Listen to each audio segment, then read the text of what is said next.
We will now reconvene into open session. The time is now 7 o'clock. If you would please rise and join us for the Pledge of Allegiance and the Texas Pledge.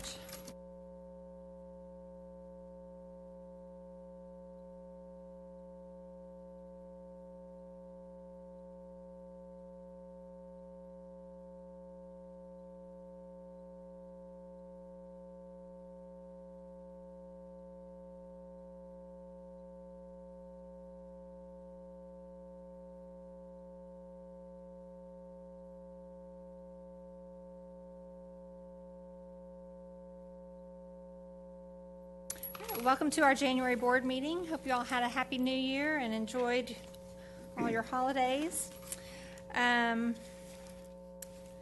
Okay, we first need to consider action on items discussed in closed session. Do I have a motion for the first item? Ms. Sheffield, I move that all personnel recommendations, including resignations, be approved as presented by the administration. Thank you, Ms. Latham. Do I have a second? Thank you, Ms. Cox. It's a motion by Ms. Latham, a second by Ms. Cox. Any discussion? All those in favor? And that's unanimous. The second item on our agenda has been resolved, and so there is no further need to address it at this meeting. The district has met all legal requirements with regard to this situation, including the required report to the State Board of Educator certification. That concludes all those items discussed in closed session. We'll now move on to recognitions. Dr. Rogers.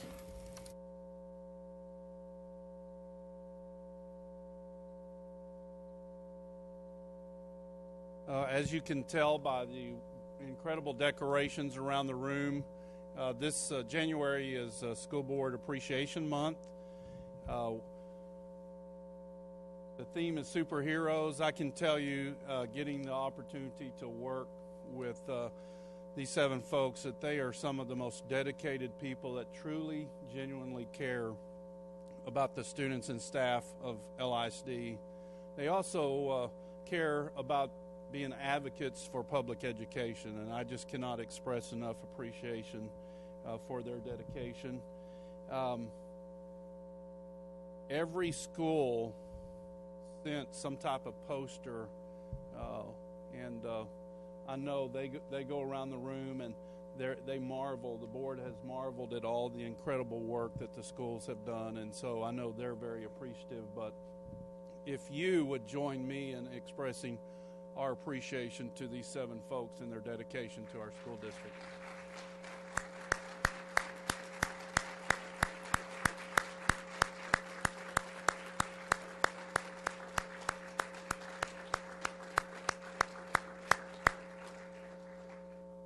People are amazed the amount of work that really it takes to be a trustee, and we know that you spend a lot of time on behalf of the students and staff of LISD. So thanks again. So we appreciate it. Thank you.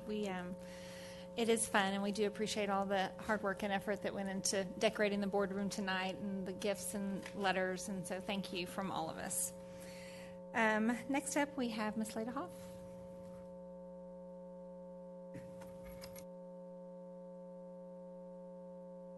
We're going to present 2 awards tonight, and one is for the Elementary School Counselor of the Year Award, and Gail Nuri is going to introduce Sharon Yock-Eatwell, who received that award from the Texas School Counseling Association. And then I have another word to give to Dr. Rogers.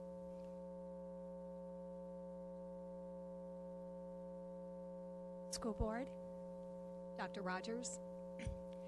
Dr. Rogers talks about service. How as principals and employees of LISD, our job is to service our children, our parents, and our staff. I know as a principal, sometimes that service gets kind of caught up in all the other stuff that happens. But one of the true people who service our children and our parents and our staff is our counselor, Sharon Eatwell.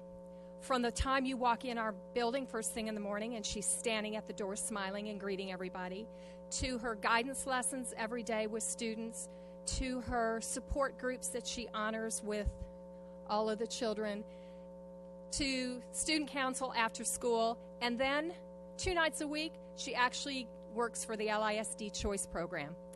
She is my friend and the elementary Texas Counselor of the Year, Sharon Eatwell.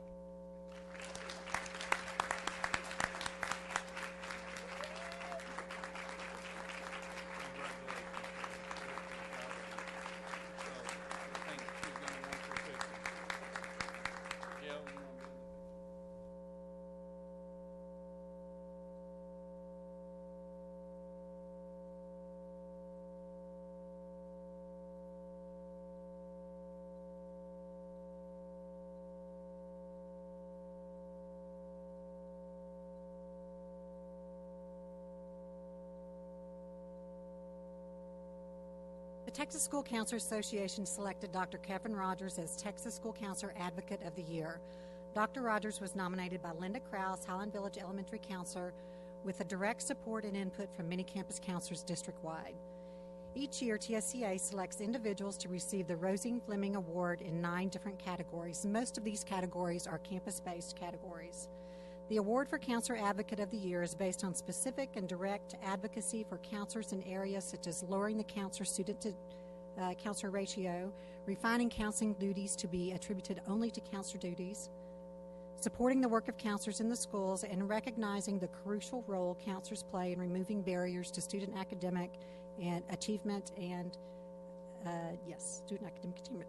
Dr. Rogers has clearly and consistently impacted Lewisville ISD counselors and students. This statewide recognition of Dr. Rogers as Counselor Advocate of the Year and Sharon Yock-Eatwell as Elementary Counselor of the Year is evidence that LISD is providing a consistent quality guidance program for students in LISD, and those efforts are not going unnoticed at the state level. Please join me in congratulating Dr. Kevin Rogers, School Counselor of the Advocate of the Year.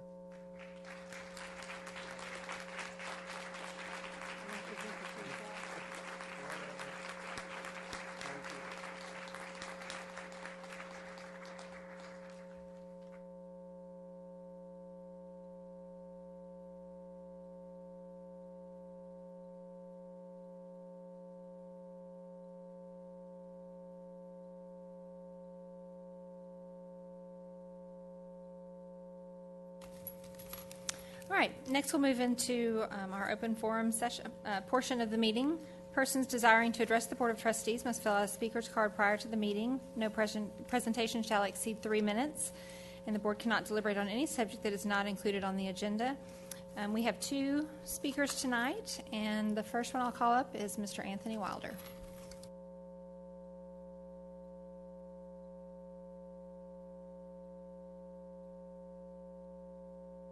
I'm on now. Okay. Thank you, Board and President and Dr. Rogers. It's an honor to be here this evening. Can I stand up or do I need to? Okay, good. Thank you. I'm a little tall for this, as Dr. Rogers can attest. I'd like to just share the appreciation from the City of Carrollton. Sorry, I forgot to introduce myself. I'm the Mayor Pro Tem for the City of Carrollton. My name is Anthony Wilder. I just want to say thank you for what y'all do. As a fellow local level elected official, I realize that very little times do you get thanked for anything. Usually it's people telling you the reverse. So I just want to thank y'all from my heart to yours for the service that you give. As y'all know, a portion of Carrollton is serviced by the ISD, around 6,700 kids and 9 campuses and 2 more coming in the near future, hopefully. So we are very, very grateful for what y'all do. But I wanted to read a proclamation that the mayor put together and that we're presenting to y'all tonight. Whereas the mission of the public schools is to meet the diverse educational needs of all children and to empower them to become competent, productive contributors in our constitutional republic. And whereas local school board members are committed to children and believe that all children can be successful learners and that the best education is tailored to the individual needs of a child. And whereas local school board members work closely with parents, educational professionals, and other community members to create the educational vision we want for our students. And whereas local school board members are responsible for ensuring the structure that provides a solid foundation for our school system. And whereas local school board members are strong advocates for public education and are responsible for communicating the needs of the school district to the public and the public's expectations to the district. Now therefore, Matthew Marchant, Mayor of the City of Carrollton, does hereby declare his appreciation to the members of the Lewisville Independent School District Board of Trustees and proclaim the month of January 2016 as School Board Recognition Month in Carrollton. He urges all citizens to join him in recognizing the dedication and hard work of local school board members and in working with them to mold an education system that meets the needs of all children. We'd just like to say thank you from the council and the staff at the city and from our constituents. So thank you very much for what you do. We appreciate it a lot. Thank you, Mr. Wilder. Oh,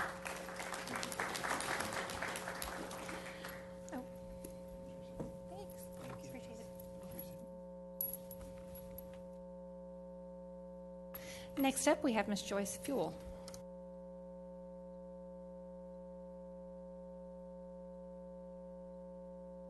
Hello.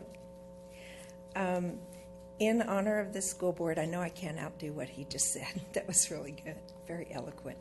But I know y'all do volunteer. Your time, you don't get paid. And I really appreciate how approachable you are for us as teachers, as well as advocate for our students. It's a hard job that you do. It's not always appreciated, or at least to your face. But we do. United Educators Association wanted to say that we really appreciate you all, and we have donated $200 to LEF in honor of the school board. Thank you so much. Thank you.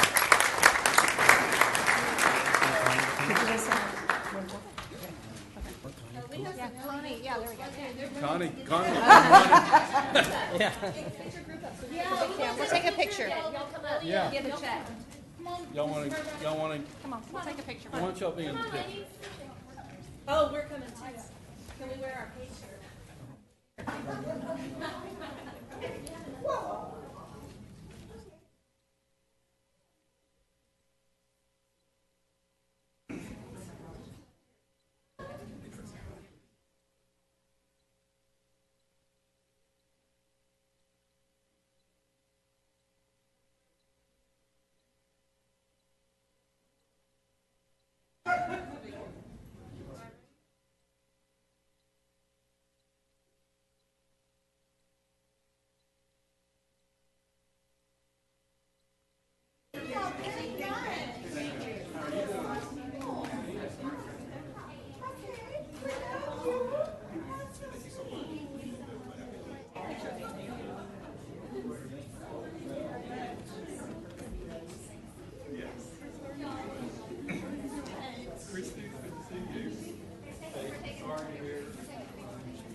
I didn't bring a check. That's what.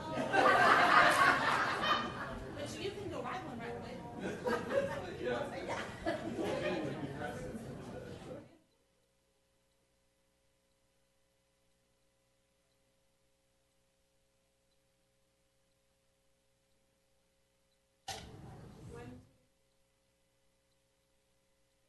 That's very kind.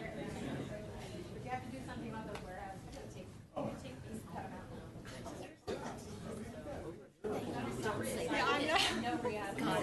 Say something about the LHS to come because they're here.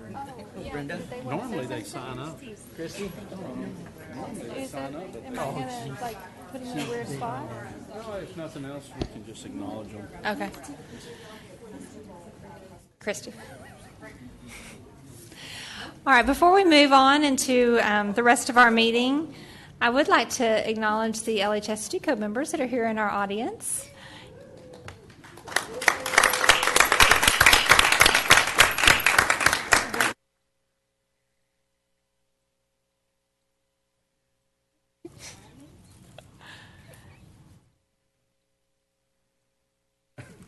We appreciate y'all being here. You come every year, and it's so...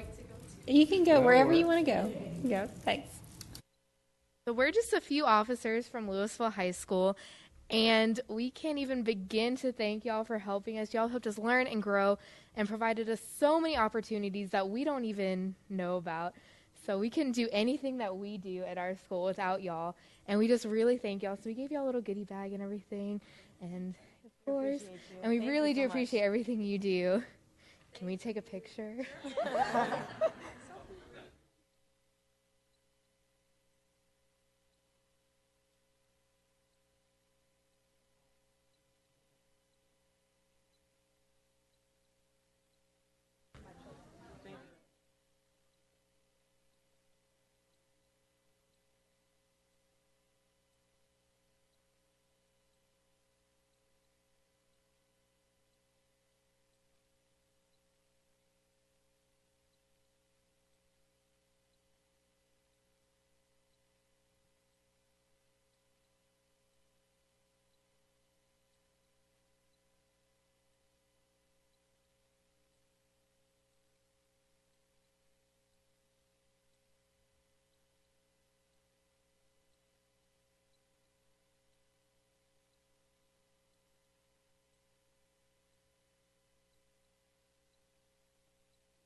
Okay, as we move into the business portion of the meeting, and just as a reminder that meetings of the board are open to the public but are not meetings of the public. Lewisville ISD Board of Trustees meets monthly in a regular meeting to receive reports from staff and take action on recommendations from the superintendent. We receive our agendas and all supporting documentation approximately 10 days in advance of regular meetings, and this has allowed us a great opportunity to ask questions and receive clarification well in advance of regular meetings. We do ask that everyone in the audience maintain decorum and have respectable behavior, and hopefully that won't be an issue. So, as we move in, we're going to start with our public hearing, and Dr. Brockman, would you like to present the Texas Academic Performance Report? Good evening. I would actually like to ask Dr. Sarah Fitzhugh to come forward and present our required presentation on the TAPER report. Good evening. Tonight I get to present the required public hearing for the Texas Academic Performance Report. Just a heads up, this is based on the 2014-15 data. So as we start to go through this, I'm going to talk through some different pieces of it. This year as a district, we are rated MET standard for our accountability rating, and then we received a needs assistance for our special education determination status. That's based on another report called the PBMAS, which Ms. Rapp is going to follow up this presentation within an information item as well to help kind of explore a little bit more of that. Okay, so basically just a few pieces to know ahead of time. Our report has several different cut points in it. The first being satisfactory academic performance. That's basically how many students met standard. That's a moving target right now. Last year it was based on the phase 1 standard, so it's the lowest that it's been. They were set to have a 3-phase-in process till we got to the final phase, but January 7th that changed, and now we are going to every year a small increment until we get to that 2022 standard. So rather than every 3 years making a jump, it's just every year we're going to slowly increase till we get to the final standard. The final standard is 2022, so that's a long way off, or it feels like it is. Maybe it feels closer to some than others. And then the last piece there is the advanced academic performance, which is kind of the old commended. It's how many kids are considered going to be successful at the collegiate level or post-secondary readiness. So in your presentations you have, there's several different graphs. I've broken it out by the various 3 cut points for each academic area. LISD reading, all students outperformed the state and the region on all 3 cut points. The big change this year is that STAR modified was removed as a testing option, and so our special education students either took the STAR accommodated test, which was new, or STAR alt, or they took the regular STAR test. So based on that change, TEA did not provide 2 years worth of data, they just gave us the 1 year. So that's what you have in your report. For math, again, we outperformed in all areas for all students. This is based only on algebra scores. Because the 3 through 8 test was in year 1, it's not included in this report here for the TAPR. Writing, similar data, again, we outperformed state and region. Science, very similar. And then there's our social studies performance. Now, the state also measures progress. Progress is separate from meeting the standard, and so we look to see, regardless of how you performed on the standard, did you grow from where you were the previous year? So you have 3 options: did not meet progress, met, or exceeded. So these graphs here just display how many met, exceeded by student group. And there's math, and then there's writing. There's no progress for science and social studies at this time. You also have data about college-ready graduates. Again, we exceed the state and region. There's data about how many enroll in higher ed and how many require remediation in year 1 or did not require remediation. And our numbers are met on that one. We outperform the state again. 4-year graduation rate, this is based on 4-year longitudinal. Within the TAPR report, there's 4 or 5 different types of graduation, I'm going to have an extra R in there, sorry, rates. We used the 4-year longitudinal one for this report right here. Our dropout rate, it went down, which is a good thing. You want your dropout rate to go down. It's the one you'd like to see go down. So there's that data. SAT, ACT data is also included within your report. Again, we outperform state, region. Advanced placement, we have our percent that actually took a test, and then we have the percent that performed at or above a 3 on the test. And so those numbers outperform the state and region. And that is a very quick summary of our TAPR data. There's other data included in that report. This is the pieces that we brought out to highlight today. Do you have any questions, comments, concerns? Are there any comments from the board? Why did the reporting requirements change in January? Because, I can't speculate as to why they changed the phase-in process. I can say based on the way the data looked, taking a huge jump with the phase-in process, more students were not going to meet standard versus a gradual every year jump. I think they're trying to prolong that drop off because when you get to the 2022 standard, if you look at those graphs, there's a drop off from the number of students who met standard to not meeting. I do believe that was a commissioner decision after school started. Mm-hmm. I just wanted the public to know that because it's not very well known. And then also on the MEETS standards, just again so that the public knows, while we met the standard for 2014, the standard moves for the next year and the next year and the next year. And that's part of the new education legislation that was passed, and it's all based on standardized testing, correct? Yes, ma'am. Are there any other comments or questions?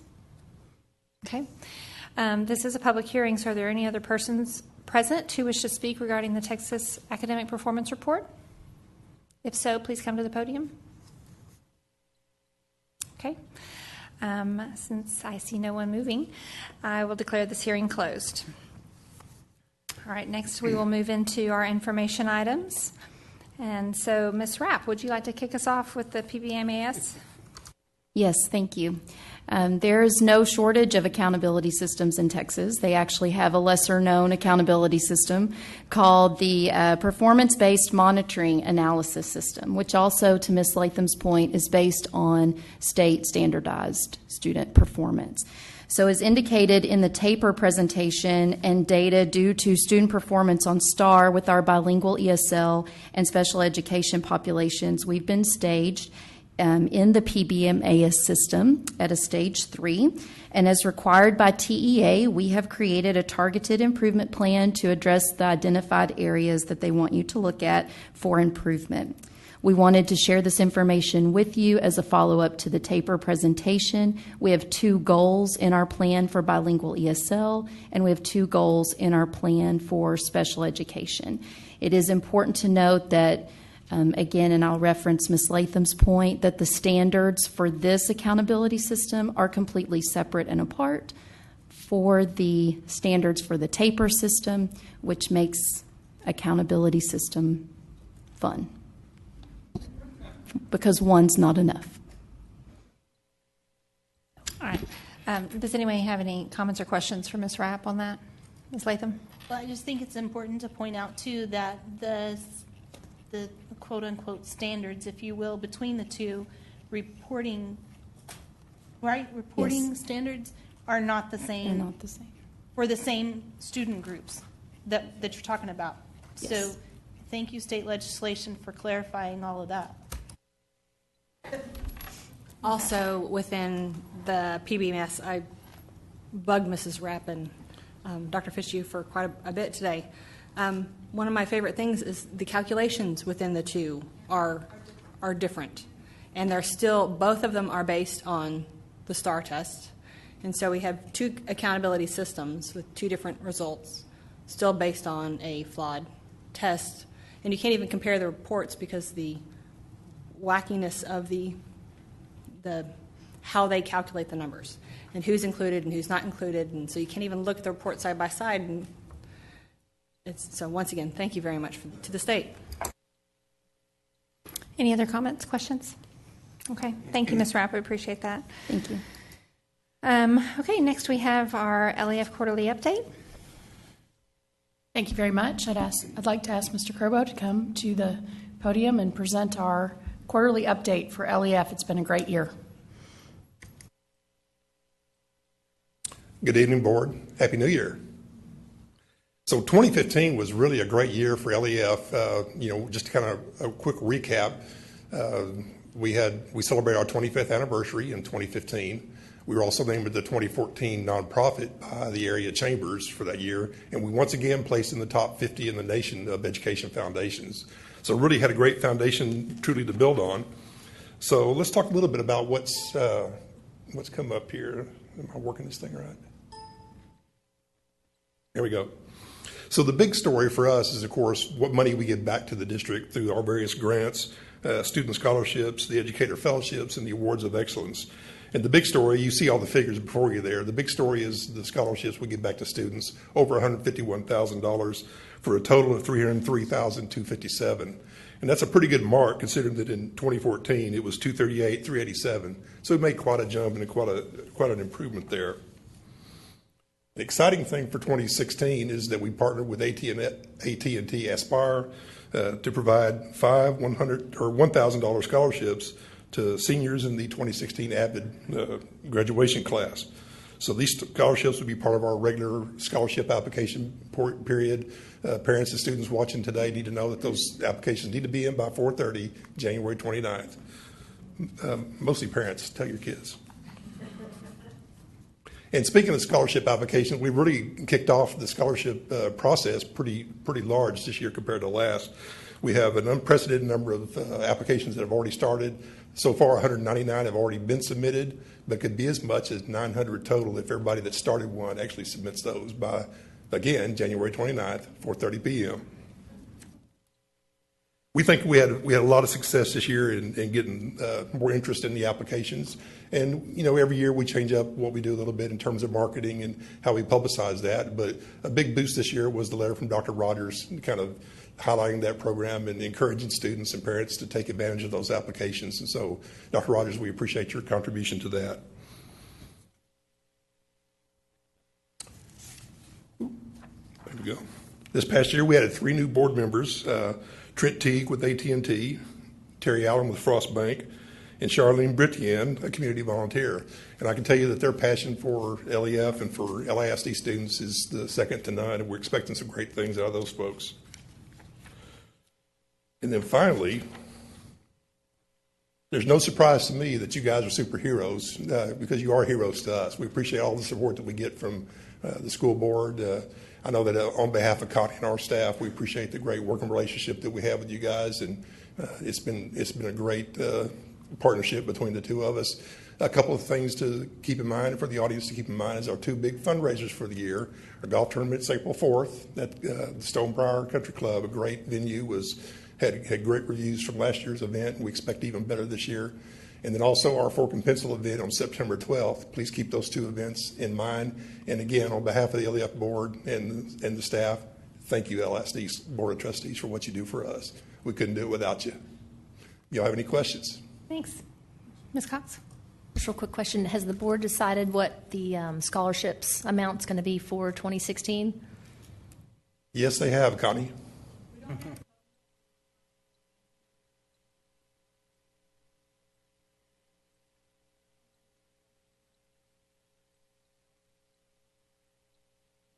Thank you. Thank y'all. And I will say, if you have a student out there that's graduating, it's a fairly easy application to complete, but it does require some essays, some little short essays, and sometimes you have to have a recommendation. So don't wait until January 28th to start that. But it is great, and we actually really appreciate you guys for going out to the campuses this year and helping students during lunches and at different times to help complete those applications. I think that's really been a big bonus this year. So thank you. Thanks for all you do. We appreciate it. All right, next on our agenda is the demographic study. Dr. Rogers. Thank you, Ms. Sheffield. The district contracts with Templeton Demographics, and the good thing about our contract is that we get quarterly updates. And I know the board had a board workshop, and part of that a couple of months ago in November was about demographic study. Rocky Gardner's here, and we've asked them just to, of course, continue not only with their quarterly updates, but really continue to focus particularly on the East Zone and all the growth that's happening around Josie, and just keep us sort of in the loop as we continue to plan. So, Rocky. Wow, okay. It's a pleasure to be here. This is our third quarter housing report. So this work was collected, and the research was done late in September, and then we developed enrollment projections beginning in October, kind of getting ready for the first of the year. And we actually have fourth quarter data, with the holidays and stuff. But fourth quarter data comes out in about 3 weeks. So we're going to have an update for the district, probably about the second week of February, which will have a few things there. I'm going to move pretty briskly, but please feel free to slow me down at any point that you have questions. This first, the housing market in Denton County has been very, very strong. We're seeing year-to-date sales are up 4%, median prices up 14%. What's interesting is the days on the market is down 26%. So you can see how fast the homes are selling. And this kind of is why, and the home inventory is down, this is what's driving your new home, the new housing market. We look on this next chart, 988 homes have closed in Lewisville ISD in the last 12 months. I can tell you that's a record in Lewisville ISD, and we actually think it's going to be a little bit above that by the time the fourth quarter comes in. That's a very strong. And we look at closings because that's an occupied home, so that's where your students are going to be at in the closings there. What's important about the VDL is that there's 22,194 lots on the ground ready to build tomorrow. So those are vacant developed lots. So that tells us there's like a 2-year supply. If they don't deliver any of those 4,300 future lots, we can still go for 2 years at this pace. But we're pretty sure those 4,000 lots are going to get delivered. This is a real quick chart I want to show you because this does show the quarterly update. Again, 427 starts in the third quarter. That's the largest third quarter the district has ever seen. And like I said, the 305 closings is going to easily put you probably over 1,000 closings in the 12-month period that ends at the end of December. Again, that date is coming soon. Where's some of the development going? Again, it's all focused on the east side. If you look at these annual closings, and annual closings is basically where the growth came from that you got this year. So that's a trailing 12 months. All but about 480 were on the east side. You've got a few in Lakeside and the Preserve at Vista Ridge, but the most of that development again in the last year is on that east side. Now keep in mind that we track much more than just what's shown here. This is just the top 10. If we look at the vacant developed lots I was speaking of before, there's over 2,000 vacant developed lots. Okay, 1,129 total in the top 10. 1,000 of those are on that east side. So again, your growth is going to continue on the east side. We're kind of, you can kind of catch the focus here a little bit. This one slide here, it might be kind of, are you guys looking at this as well? I figured it's just not me that you got tired of looking at. Some article came up there. This has 2,105 single-family homes that are going to get built and 6,725 multifamily homes just on that east side there. So this is just, again, reinforcing the trend that's coming. Multifamily yields we know are a lot lower than single-family yields, but you're going to get, close to 2,000 students in that development, in the future. And I've just got a couple pictures of some of the larger things that are going on. Again, the Hills of Kingswood, 635 total lots. You've got 66 occupied right now. The current estimated yield there, is about 0.29 based on those current students. We know that yield is going to increase to over 0.5 to 0.65 probably at some point. So you're seeing strong development there, all in the Tom Hicks zone. And then we've got this Nickels and Dimes Ranch. It may also be known as Singer Ranch. This is a development that will come online. We think that the owner's going to close on that sometime in January. This could be, we don't really know. There hasn't been a plot, but I would say you could have 250 to 400 homes there once they decide to build there. And again, that could be at least 2 years out. And that's in the Castle Hills area there, that corner. And that's kind of new, so that's not in our enrollment projections as well, because we're still kind of watching that. I've got a few slides that show your enrollment projections here. We've highlighted the campuses that have capacity concerns or that are currently over capacity or working towards capacity. Again, Bluebonnet Elementary, they're over capacity. They've got some of the Southgate, the 400 lots are going to be in the south part of Southgate in the future. Lakeside, that's in Bluebonnet. Camey, that's one that's going to get big down the road. It's got the bridges of Castle Hills, some of that development. Then you've got, I think you've got, Independence, of course, is down there on the east side, and Lakeland Elementary. If we look on this next page here, Lewisville Elementary is a multifamily. There's just a large number of multifamily that's always churning. Those yields seem to be increasing. And then, of course, Peters Colony has got lots of multifamily coming, as well as some Centurion American development that's going to continue to build there. You're looking at next year. You're going to see just because of class sizes, elementary might decline just slightly next year. Then you're going to see it pick up pace to where you're adding over 200 elementary students each year. If we look at the middle schools, a similar pattern. You have larger classes up there, so next year we think we'll see a boost in enrollment. Then things are going to trail off a little bit before it picks up. And again, there's just a district of this size. When you're looking at 50,000 students, you begin to see some of that ebbs and flows of class sizes. And when I look at this last slide here, your total enrollment next year, we're projecting 53,437 students.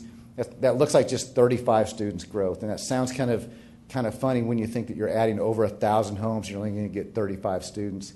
What we have to keep in mind is that your exiting class is so much larger than your entering class that shows the appearance of just a little bit of growth, but actually. We're growing the district in cohort growth of over 600 students next year. Last year, that 46 students was actually a real growth of just about 550 students. So we've accelerated growth next year slightly based on this new housing that's coming at a record pace. I want to touch on kindergarten for just a second. 2 years ago, kindergarten was, and I don't have a total right here, but I have it in front of me. 2 years ago, well, in 2012-13, there were 3,600 kindergarten students. This year, there's 3,353. Kindergarten really dropped off, and that begins to have an impact, which it's one of the reasons that things slowed down. Now, we think that was a product of the recession, that we think there was a little bit of a baby burst, I guess it might be. So we're looking 5 years after that recession. We think that's going to begin to bounce back. Now, it wouldn't take much for it not to happen, but right now our forecast is calling for an increase in kindergarten next year of almost 100 students. It's based on that new growth. So that's my story. Was that 5 minutes? It was pretty fast. Are there any questions? And Ms. Cox? I just have a question mostly for the district. In these numbers that we're projecting, the number of students, is that the dual language in consideration of that for the kids that are coming over from a different area in those numbers? Yeah, those numbers are enrollment numbers. So, for instance, we're looking at moving. I think as we discussed at the board workshop, we've been having those discussions of moving some of those kids that are actually coming from some campuses that we could move them back to their campus and split off some of those dual language programs and not have the kids travel and then lighten the load at some of those elementary schools. I want to ask you a question about the multifamily update. It's on page 15 of our notes, of our presentation. There were two in Carrollton, and I know you said you just did the top 10, but there's one that has a Frankfurt address, and I can't even think I didn't think Frankfurt was in LISD.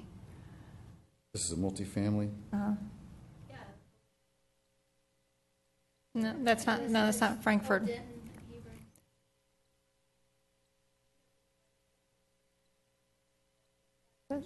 No, that's not Frankfurt. That's Hebron. I see. You're talking about the Lakeview.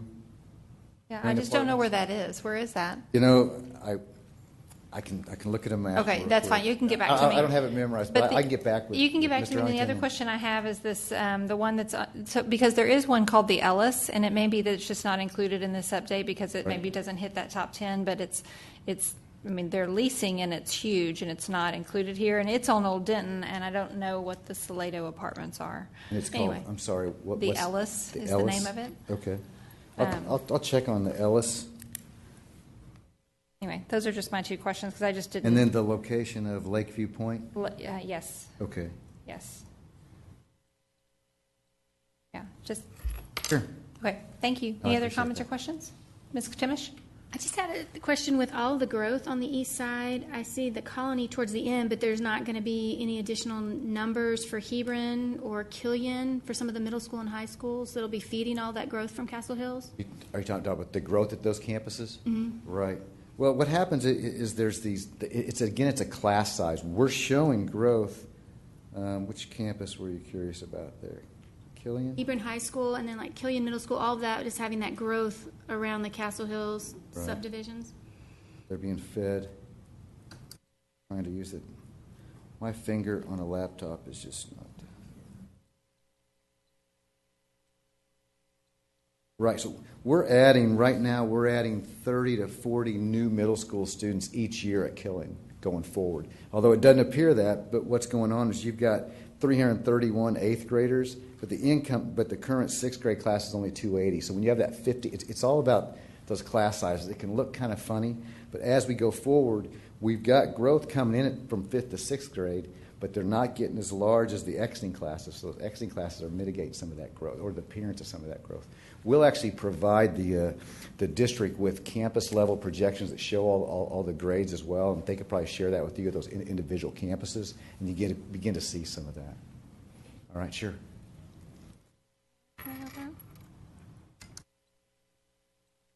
Okay, I have one last question. Sure. About Castle Hills, because right now, at one point we were showing Castle Hills to be over, and now that is not the case. Right. Castle Hills had the same. Castle Hills had a big drop.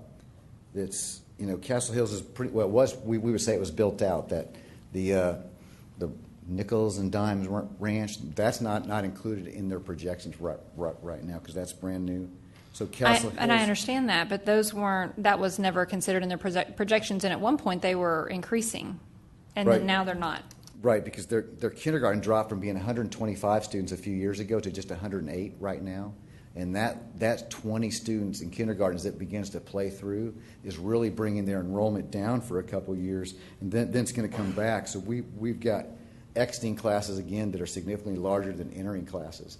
And because of the turnover in that kind of neighborhood, we don't know if that kindergarten's ever going to get back to that 120 number based on some private schools, information and stuff that's going on in there as well. But what you are saying is that, right? I mean, right now the nickels and dimes area, once developed, would feed into that, and that's the unknown. That's certainly what our slides tell us. Yeah, right. that could be a challenge. Okay. All right. Thank you. Any other questions? Okay. All right. Thank you so much. All right.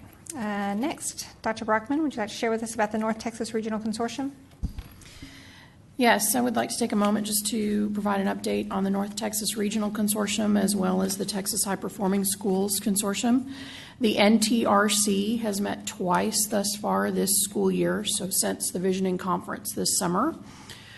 Superintendents have met, and assistant superintendents and other staff have met, and then we have combined for some things. Areas of emphasis this year, really looking at the summer conference, and the next one will be in the summer of 2017. So we are taking a summer off and kind of reevaluating, okay, now that we've had two, what's the format need to look like? What's the content need to be? We've also had some discussion at the assistant superintendent level, interestingly enough, about the instructional materials allotment. I shared a little bit with you on that at the high school schedule options workshop. We've also been talking about some joint projects such as the Assistant Principal Institute and the Transformation and Action site visits that are combined projects. The superintendents have really been talking about combine legislative advocacy and agenda, as well as reaffirming the purpose of this group to emphasize professional capacity building as a real critical component. Our next meeting is in February. The Texas High Performing Schools Consortium, we met just last week. We received some updates on consortium-related legislation from the 84th Legislature, including the expansion of the consortium and the Commission on Next Generation Assessment and Accountability, which you may or may not recall. A late addition to that commission was a member from the Texas High Performing Schools Consortium was to be included in that. That commission has not started meeting yet. Was to happen very, very quickly. So we received not only a brief update, but an avenue for updates as that continued. That group, the Texas High Performing Schools Consortium members, have been working with the State Board of Education on a TEX revision or TEKS revision in English language arts. And also the SBOE has talked about considering and including parts of our agenda in their long-range plan. We had deep discussion about digital integration, high-performing learning standards, multiple assessments, and community-based accountability. Those were areas that have consistently been of emphasis for this group. All right, thank you. This is information only, but yes, Ms. Hassett, do you have a question? You said that the Texas High Performing Schools Consortium was also assisting in the TEX revision? What is the point of focus on that? What are they? It's English language arts right now. But in what reference? To the supporting versus the other one? Power standards? Is that what you're talking about? The power standards? Supporting versus, oh my gosh. Ms. Rapkin can probably provide a little more information on the work. She's been a little more involved with the standards revision. Yes, so basically the work from the Texas High Performing Schools Consortium basically was to join forces with the SBOE in the upcoming language arts revision. And we even had a seat at the table with commissioners from TEA. We've had people in the group that have had the opportunity to testify before the SBOE about the breadth and depth of the current standards that we have, and that high priority learning standards do not mean watering down or lessening expectations, but they mean really not micromanaging content from every aspect at every level. So this has been a unique opportunity. They've brought together all the literacy organizations from across the state and have formed a framework to guide TEA's work with the TEKS revision. And this is the first time that work like this has happened, and it's all because of the work of the consortium. TEA has not had literacy organizations and people of that capacity in a TEKS revision and rewrite process. The TEKS are actually posted on the TEA website for public comment, and we would encourage as many people as possible in the community to go on and provide public comment on the language arts TEKS. All right, thank you. Are there any, Dr. Rogers? And we put this on the agenda board. We just wanted to make sure folks know there's been a transition of superintendents in the 9 school districts for the North Texas Regional Consortium. 7 of the 9 are relatively new, and yet we are very committed to the continued transformation of public education and engagement in our classrooms. And so we just wanted to make sure and make that clear. And can we also post that somewhere or share that with our community, that those TEKS are posted for review so that people know that they have an opportunity to do that? Absolutely. We just talked about that today in our leadership team meeting in learning and teaching, and we're working with communications to get something on the website. Mr. Miller? Yeah, so I'm glad to hear about the TEKS and our involvement there. I continue to be a little bit reserved about our position with the consortium from this perspective. There are a lot of associations in education that take that we're a part of, that we have influence over, or they have contribution back to us. And so as we provide resources to this group beyond the benefit of professional learning that comes out of the summer sessions that we have. I just want to make sure that we stay true to the original objectives of being part of the Visioning Institute and the North Texas Regional Consortium, which was to provide input and influence to the state on directions around assessments originally and other things. And what happens is with the consortium, we talk about a lot of things. One of the things is assessments. And so the majority of our activity is around other activities and not necessarily around assessment. So I'm going to be really keen on what our influence is as a consortium and what our position statements are with the legislature on how we make a difference. And so, whereas, and I think this was mentioned before, the SBOE, they're using parts of our agenda. I'd like to understand what that means. Because if the SBOE doesn't implement something that we provided, so if what we provided is what everybody would provide, then I don't see value in it.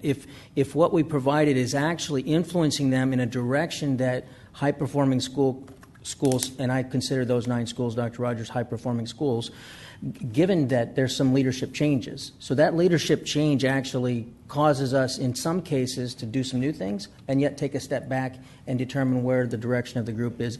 As long as we maintain the fidelity of the original charter, I'm good with it, and even with some expansion. But I just get concerned that state initiatives and associations that influence the state are drifting away from, they're talking about assessments, but they're drifting away from that and doing a lot of other things. And that's, I'm not saying that there's no efficacy with this group. I'm just not sure where we can tangibly say this is what we've seen differently because of the time and energy we spend and money with the consortium. Although I do think their professional learning is very valuable. Great questions, Mr. Miller. First off, the superintendents have had numerous discussions regarding really parlaying our district's influence as far as being more powerful as far as advocates, as far as legislative. You will get an invite, the board will get an invite for later this spring where we will bring the 9 districts of NTRC together, board members, trustees, representatives, and senators from the state to really talk about that influence. I totally understand your part about the THPSC, but when you talk about high performance learning standards, when you talk about multiple assessments, and then of course community-based accountability, really all those are tied together. You can't talk about assessment if you don't talk about standards. And then, of course, we know that we want the accountability system to change, and I can tell you that we are very committed to that. I think initially the purpose of the visioning work as far as the high-performance schools was really, I think the Commissioner Williams made it sort of a test tube. Finally, I think they've allowed the test tube to really sort of flow over. The law did change the number of schools from 23 to 30, so we're in the process of adding 7 new schools. They have to apply to the commissioner to be part of the THPSC. So we're in a little bit of limbo, but I can tell you that we are very committed to the original cause. We talked about the visioning work and the transformation of public ed. So I appreciate that, Dr. Rogers. One other note is when we have our summer meetings in Allen, I assume they'll be in Allen again. 2 years ago, we had great speakers that I think were influential. Last year, a little disappointed with the main speakers. I think they had an agenda that was somewhat, in my opinion, parochial, but or maybe more aligned nationally rather than Texas. So we probably do this via proxy through our respective superintendents, but to the extent that we can have some influence over, and ideally that you would have influence over the main speakers, that would be great. And we can go for some powerhouses, because last year just seemed to be a step backwards over Diane Ravitch and Young Chow. Yeah, and those summer conferences are now going to be every other year. I think the districts found out it's just too hard to sustain, and so it'll be 2017, the summer of, and actually we're going to change locations, and the next one will be at Northwest ISD. Any other comments or questions? All right. Next, Mr. Bonner, would you like to share with us our TASB legal update? Yes, ma'am, Ms. Sheffield. Board members, thank you. The item is Update 103, the legal policies. Just for housekeeping purposes, Dr. Brockman and I have split apart the local policies and the legal policies. The local policies are a companion piece which follows immediately after this item. This item represents the legal changes from the last legislative session, plus any federal law which have been codified in the policies in the packet. And as you can tell, there were a lot of busy legislators this past summer, and you've already dealt with some of these things. And here are the policies that reflect the new legal ramifications of what they did. Are there any questions about this? As you know, this is legal policy, so we don't really have say over it. But I didn't know if anybody had questions. Okay. All right. Thank you, Mr. Bonner. Thank you. All right. Next, we'll move into our discussion items. Mr. Ball, would you kick us off with our monthly financials? Absolutely. Thank you, Madam President. We do have the monthly financial statements before you. In response to the board's input and suggestion last month, we did make a change to the format on the schedule of revenue and expenditure summary. And our finance and budget departments, Ms. Maniscalco and Ms. Buck, have done a great job of being responsive to the input from the board. So we do have two new columns: the original budget, then the amendments that have been approved by the board, and then the revised budget. And otherwise, that statement remains as what you've seen. Again, I would compliment our staff on the great job they do in assembling these statements. And the statements do, I think, reflect that we're on track to do better than the budget that the board has approved. And so it's a little early still in the year. These statements are as of November 30th. But I think we are tracking to do better than the budget. So be happy to try to answer any questions the board might have about them. Are there any questions? Mr. Miller? I wanted to say thank you for the new format. I think it's great. And also commend the staff. You don't want to go into a lot of detail, but on the catch on some of the invoice payments and the backup data necessary for that. I think that our community should know that our staff is really good at financial controls, and I'd hate to be a supplier to them because they're so good that I don't think anybody's doing anything misrepresent anything to us as a supplier, but it's just you really got to have your ducks in a row to do business here, and I think that's good. It's public funds, and I appreciate that. So all of you, thank you for those catches. Any other comments? Okay.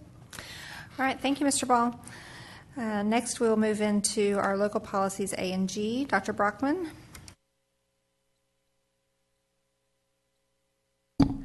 Thank you. This spring, you will have the experience of Mr. Bonner and I joining forces on local policy as I am working to get us through the policy audit. What we are doing as updates come along with the local policies, unless it is bubbling forth as a timely and urgent issue, we are folding them into the policy audit work. And today, you're seeing the adjustments that need to be made in the A and G series policies. We'll bring you a different group each month to work through the process. So let me just hit a couple of the highlights. A and G were a good place to start because they were not overly involved on the audit. The first one is AE, Educational Policy. Our policy was dated in 1984, and a few things have changed since 1984. So we are recommending that we replace the information with our core beliefs, vision, and mission from our strategic design. In GBAA Local, we are recommending removing things that do not need to be in policy. Information that really is more administrative guidelines would be on our website on how how to make a request for information, et cetera. It does not need to be in our policy. That is an ongoing theme in the audit, is removing things that are not required to be in policy. Such as GBB local, this policy does not need to exist at all, so we're making a recommendation it be deleted. GKC local, there are items in this policy that really belong in administrative guidelines, and we're making a recommendation that those be removed and instituted into those guidelines. GKDA local, real simple provisions here. The responsibility for non-school literature shifted from student services to communications some time ago, so we need to update to reflect that move. GNC local, colleges and universities, again, not needed, recommended for deletion. GNE local, again, recommended for deletion as not necessary at all. The last two policies in your material, GKA local and GRA local, were actually adjustments recommended in Update 103, so I'm going to hand that over to Mr. Bonner. Thank you, Dr. Brockman. GKA local involves prohibited items at campus and district buildings, district properties, and of course with open carry being the order of the day recently, this policy sheds some light on that. It also addresses and prohibits e-cigarettes from campus properties.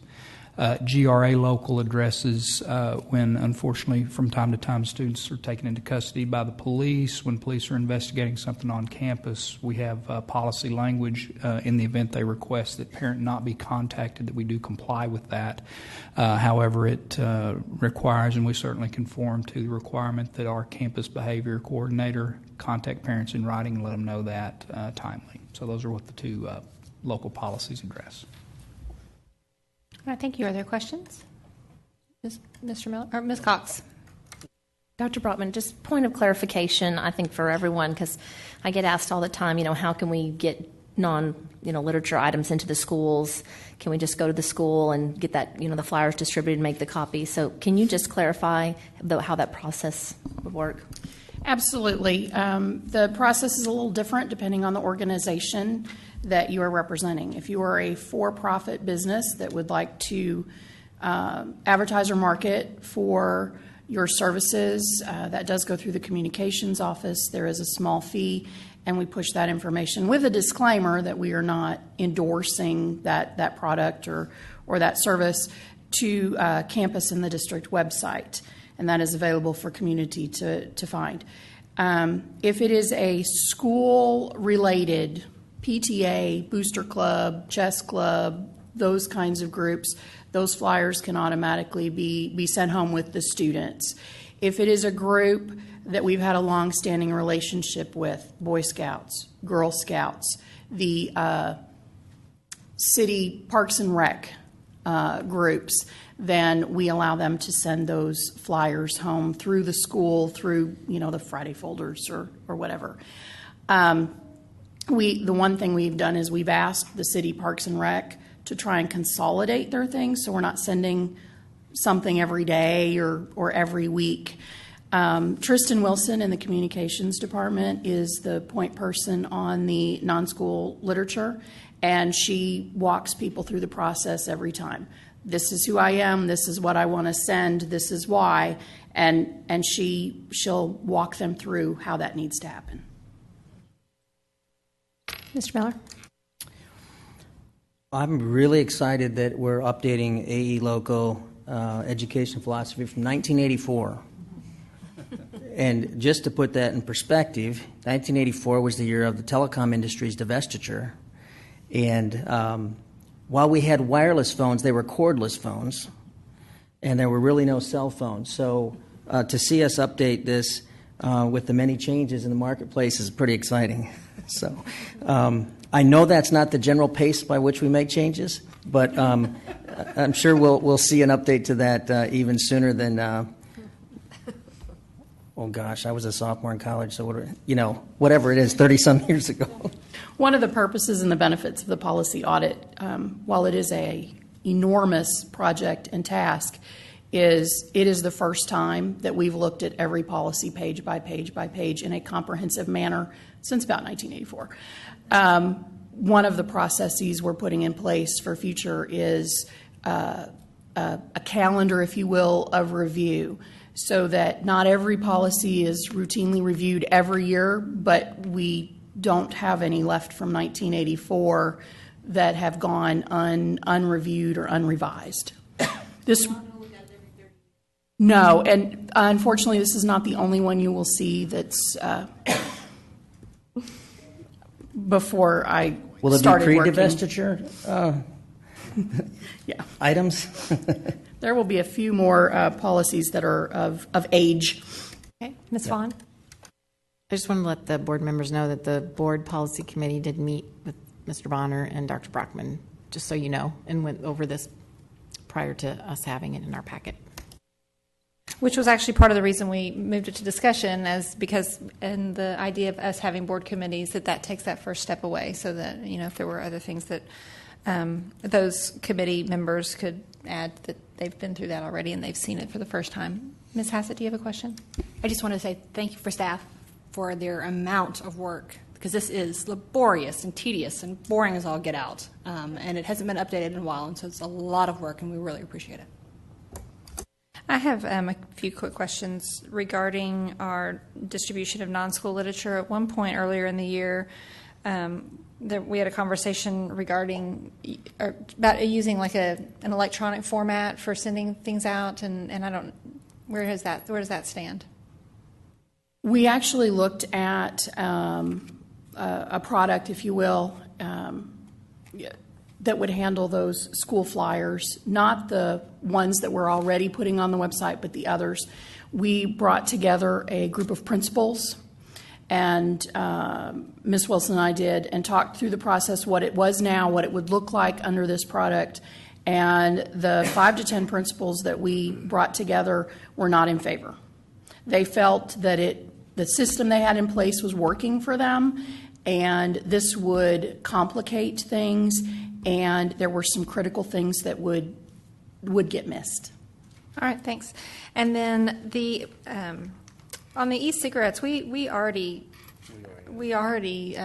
that's not allowed on our campuses. So is this just formalizing it in policy? Yes, ma'am. Just That's because exactly legal? correct. Okay. And then will we? I'm assuming once everything is all said and done, will we have some kind of communication that goes out regarding weapons on campus, since there is a change in state law? Leadership team addressed that with Mr. Garrett last week, and he has sent out some communication with principals via email this week with further direction on that. Yes, ma'am. But will we communicate to the community, like to our parents, and so Yes. people will know? Okay. Yes, ma'am. Okay. Yes, All right. Thanks, Mr. Miller. Just for clarification, the state law doesn't, for open carry, doesn't change the state's position on school campuses. You still can't carry on a school campus. That's correct. Right. So what are we clarifying? We're just letting them know that there's no change. Well, there is change in so that you can have it in the parking lot. Isn't that correct? Whereas that was not the case in the past, or on a sidewalk by the school.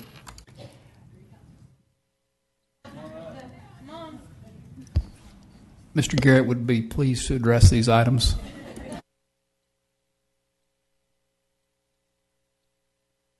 It's clear as mud. This has been an adventure. Right now, what we're hearing from TASB, talking with our law enforcement partners, during school activities, weapons are prohibited in certain areas, parking lots. A good example would be Sunday at 4 o'clock, nothing's going on at school, and you're walking your dog through our parking lot. You're not breaking any laws in that sense. But in the premises of our buildings, and we've got better clarification that we believe that it also implies for all LISD buildings, since we are an educational institution, that we are covered inside the buildings. It's when that we get outside, it kind of gets a little bit of gray. But with the AG ruling, it's a lot better than what we thought it was going to be. Thanks, man. Don't go away yet. So it's my understanding that it's board policy that prohibits the device in a vehicle in the parking lot, not just, if the state allows it, board policy still precludes someone from being able to have that weapon in their vehicle on a campus in the parking lot. I could be wrong about board policy, but that's what I understood. If I've got that hat on, I'm thinking there's aspects to it that are an HR issue with employers. It's when it comes to weapons in a car for like a parent coming in, there's not really a way to understand that. I believe there probably would not be a charge for that. No, about adults. Oh, an employee? Employees or board members or so this is my understanding that even as a board member, if I'm concealed carry but I'm going to campuses, I need to not have my weapon in my vehicle. There are aspects to it and exceptions that can be made by board policy or the superintendent that can be for employees or board members that have CHLs. That's covered in Chapter 46. Very good, by the way. Thank you. Thanks. Okay. All right. Next, we'll move into our action items. And as a small board, with a little bit of change of protocol, as a small board, we're not actually required to make motions prior to discussion. And so we're going to try to do it that way to maybe streamline the process and make things more efficient so that when we get to our motion, we'll be very clear on what that is. So our first item on the agenda for action is to consider the approval of the proposed academic calendar for 2016-2017. We have discussed this in the past, so I don't know if anybody has any comments or questions or needs some clarification from Dr. Brockman. Okay. So do I have a motion? I make a motion to consider the approval of the okay. Oh, you have to. I'm going to back up. Make a motion to approve option A calendar. Second. Okay, that's a motion by Ms. Latham and a second by Ms. Hassett to approve calendar A. I would like to point out that calendar A did receive 52.53% of the favoring votes, while option B received 47.47% of the votes. Thank you, Ms. Latham. Anybody have a comment or question you'd like to make regarding that? Okay. All those in favor of option A? And that's unanimous.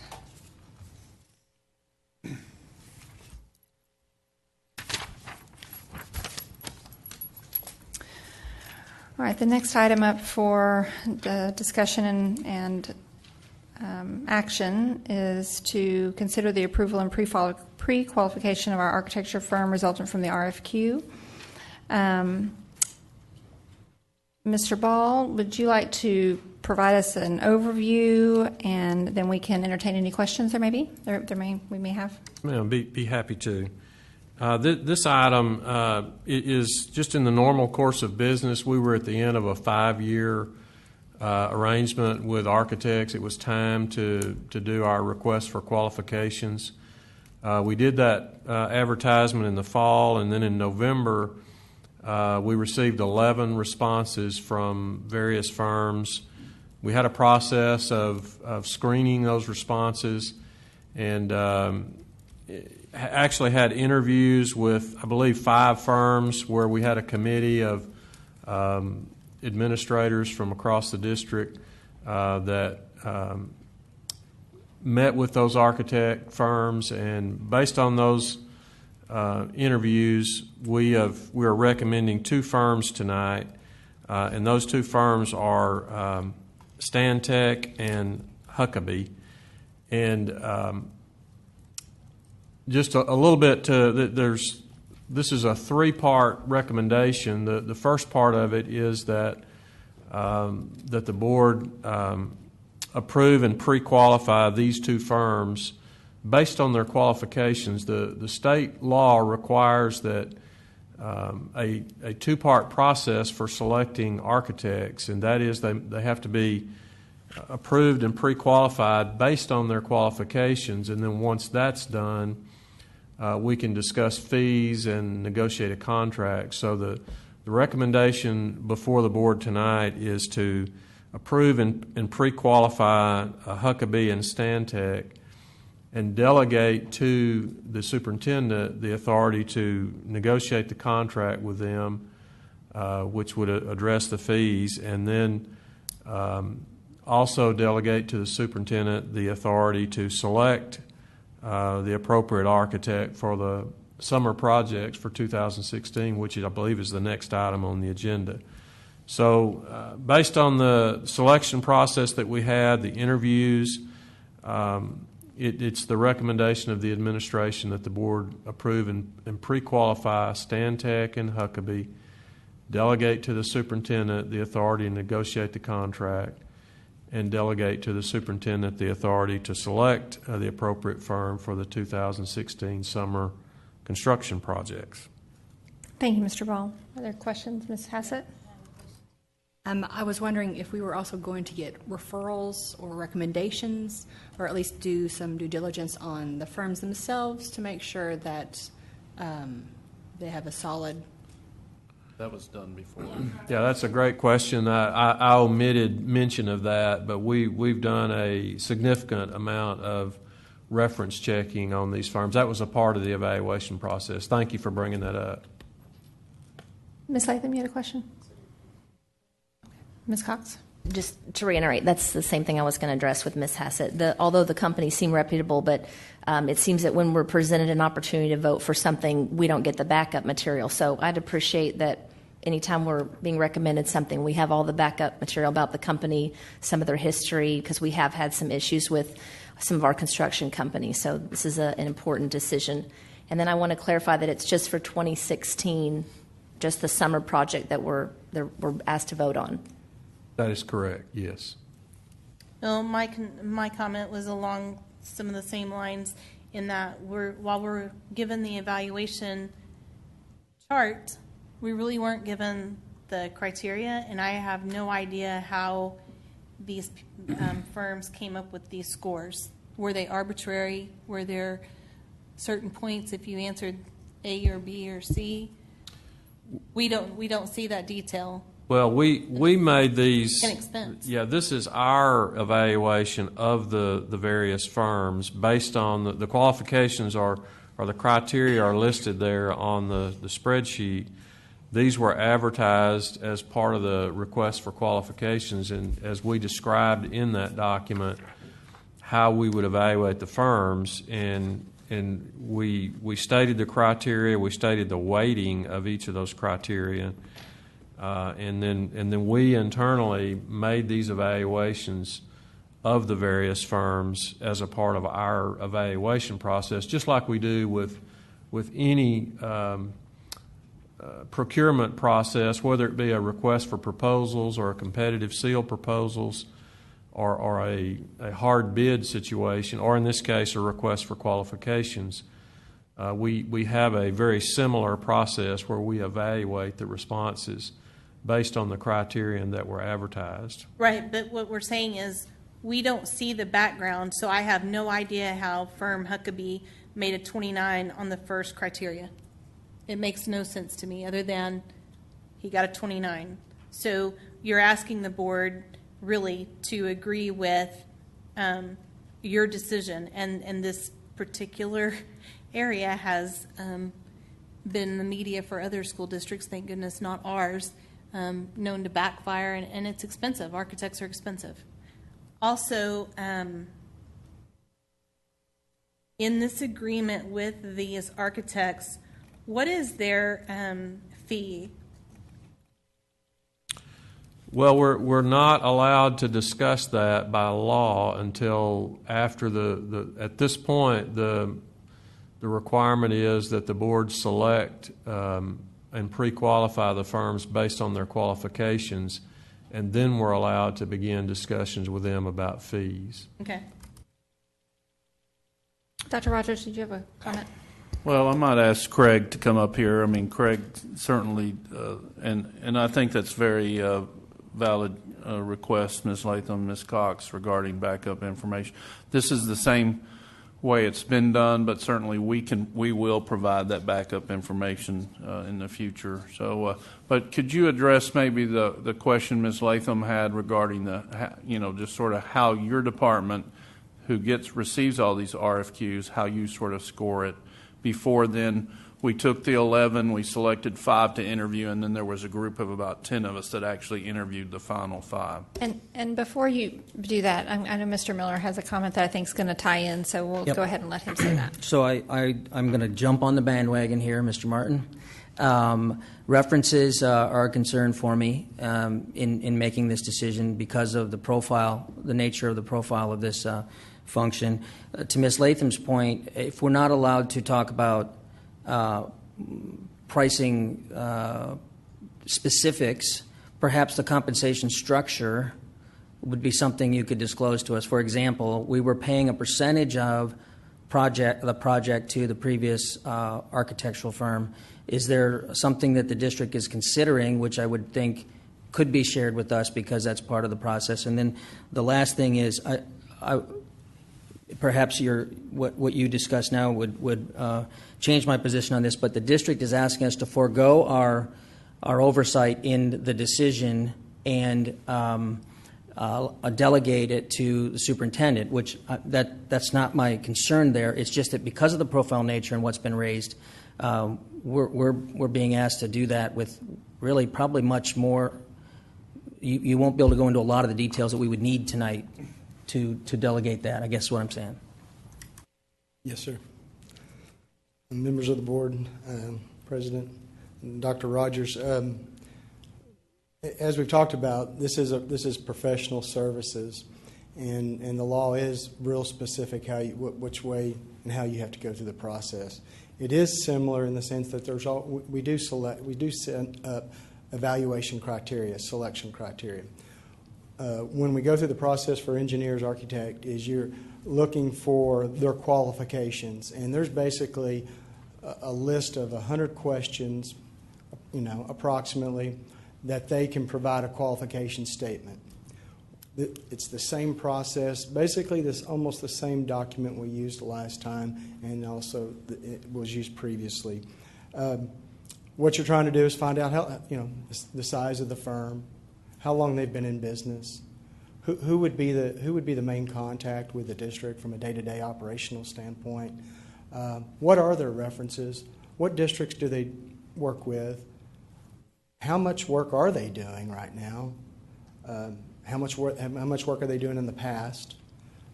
Is it similar type of work what the district does, and what we're looking for as a district? So, they provide the information. We take it. We go make all the reference. We called references from every firm that presented a qualification statement. We called districts for every firm.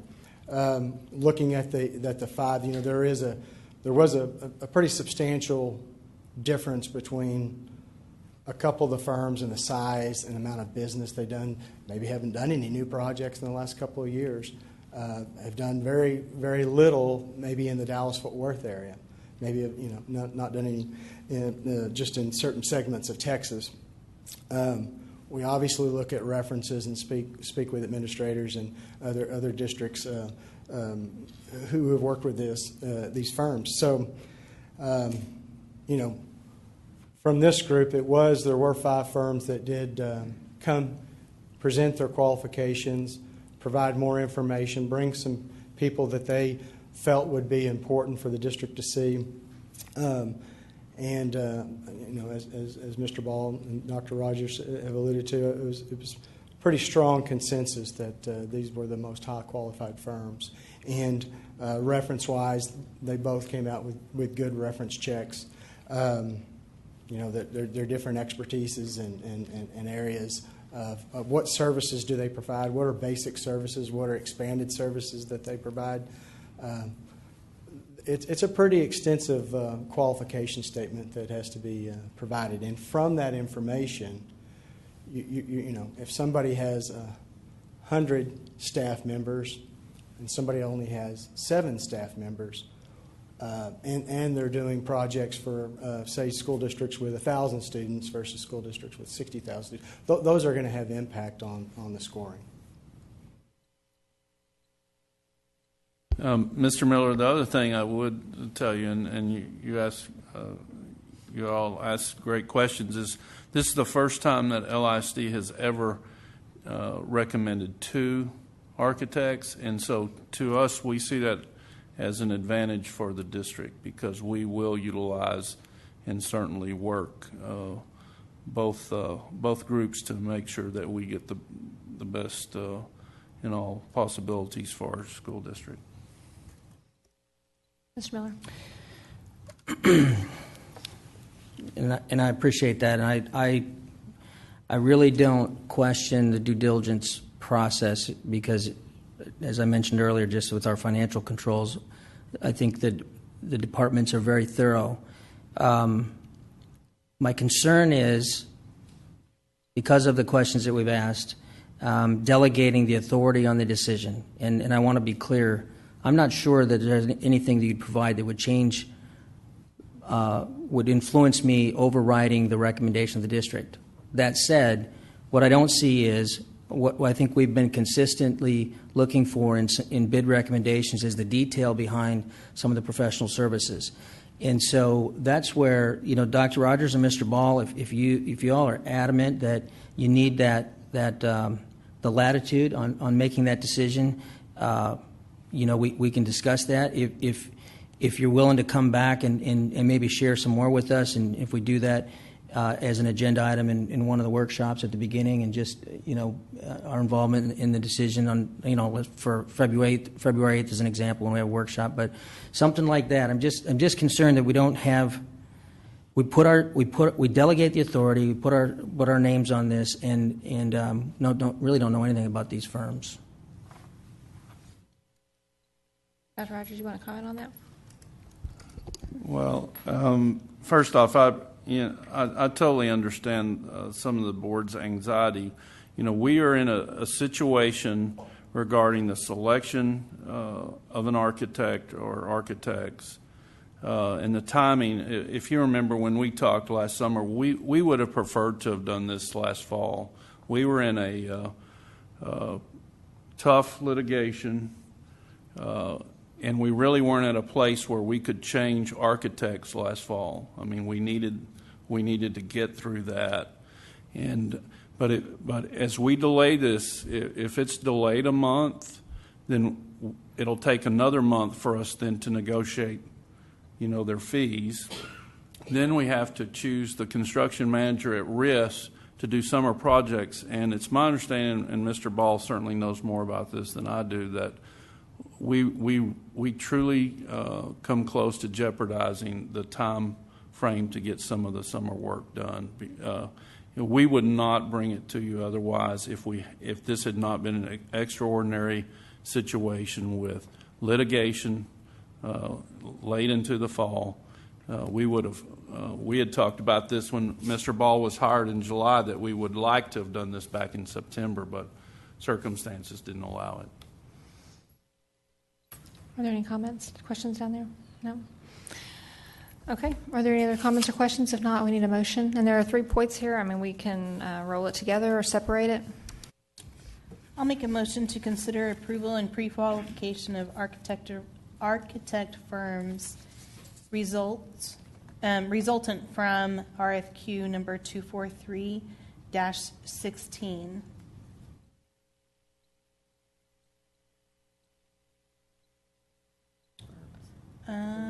Let me scroll up and I'll tell you the names of the firms. Huckabee and Stantec Architecture. Okay. And so you're going to stand that alone? Yes. Okay. So that's a motion by Ms. Latham to approve and pre-qualify Huckabee and Stantec. Do I have a second? Second.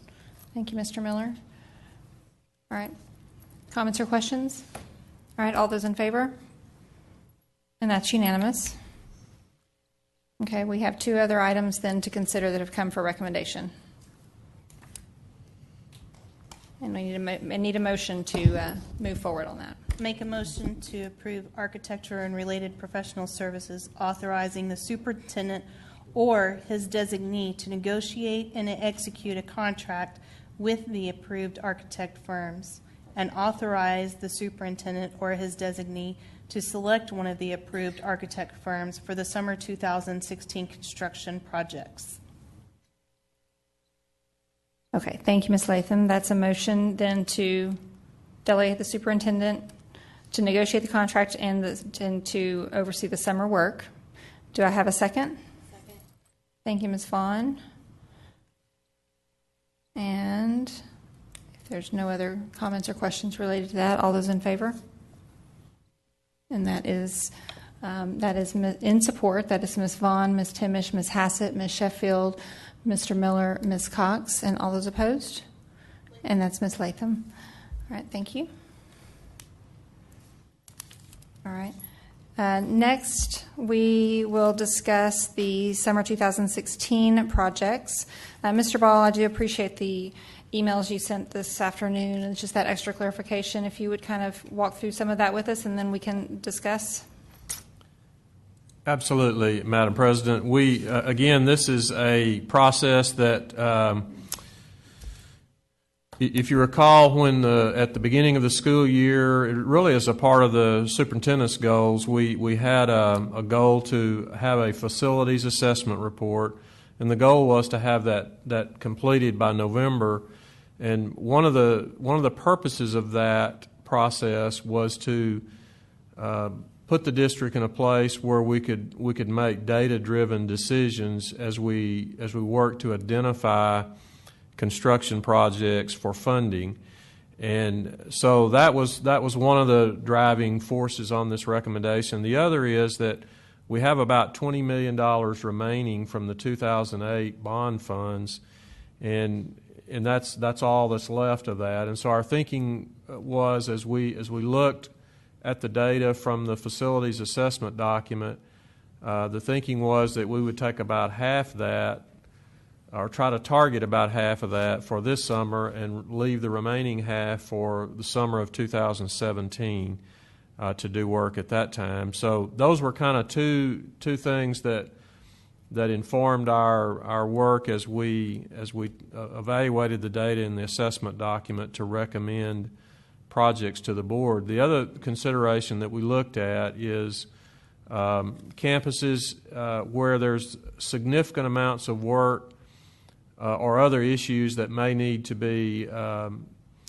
are such that would where we've had conversation about including those kinds of projects in a future bond package. We didn't feel like it was good stewardship to recommend projects on those campuses and then at some point in the near future have a bond package on those campuses. So that's kind of what was driving our thinking. Then we looked at the assessment document, and based on the scoring of those projects, we looked at every project that had a score of 10 or lower, and from that list, we've identified the projects that are recommended tonight. And part of that also involved just the funding. How much did we have available, and the other considerations previously mentioned. And so you have the list of projects that's being recommended. It does total $12,192,000 when all of the professional fees and contingencies are included in that. And we realize that any time we pick a group of projects out of a much larger population of potential projects, that there's always the opportunity that some might view, well, we should have picked this project or that one, and why did we select these? But I think we've made our best effort to make these decisions, to recommend these to the board based on the data that was in that facilities assessment document. And so I know we, as Ms. Sheffield indicated, we've had some questions already addressed and fielded by the board, but we'd certainly be pleased to try to address any other concerns that the board might have. And it is our recommendation that this list of projects be approved by the board for summer work in 2016. Thank you, Mr. Ball. Yes, Ms. Hassett? I just wanted to ask the opinion of the board committee for facilities and to make sure that the board committee agreed. I don't believe they were in on this decision. Is that correct? Well, that is correct. Because of the timeline, the board's facilities committee has not looked at this. They did look at the assessment document, but we've not met to review these simply because of the timeline. Okay. Oh, any other questions? Ms. Cox?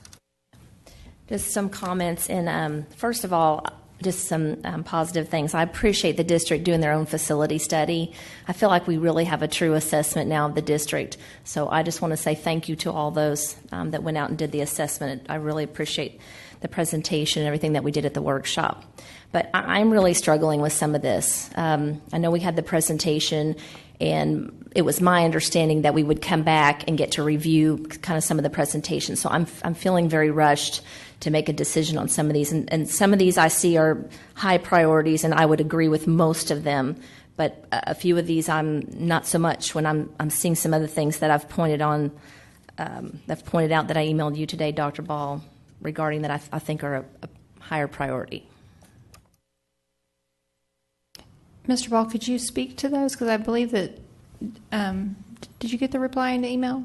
So would you address those? Certainly, I don't have the email in front of me, but I'll certainly do the best I can to remember all those particular projects. But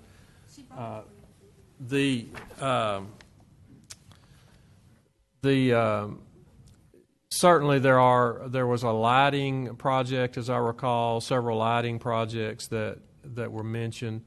Our thinking on the lighting project is that certainly we don't, we're in agreement that those projects need to be done. I don't think there's any lack of consensus at that point. Our thinking was that might be a good item to include in a future bond package because there is some potential return on investment there in terms of just increased efficiency because of energy savings as we acquire more efficient lighting. And our focus on this recommendation for the most part was the building envelope with the bulk of the dollars and some flooring that we felt like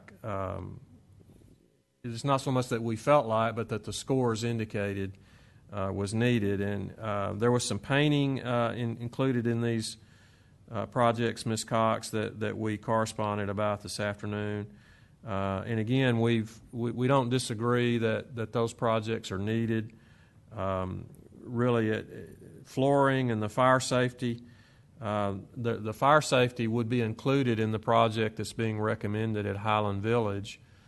And I think the discussion was about the system at Hedrick, and that's one of the campuses we had identified as, at least there's having been some discussions about the potential of including some major work there in a future bond package. And certainly we don't want to make the presumption that there's going to be a future bond package, or if so, that certain projects might be included in it. We simply are observing that there have been some limited conversations about that. And then flooring at the Colony High School's auditorium and Marcus Auditorium, again, we don't disagree with the need for those, but we were trying to stay within that roughly half the allotted funds and look at the scoring in the assessment document.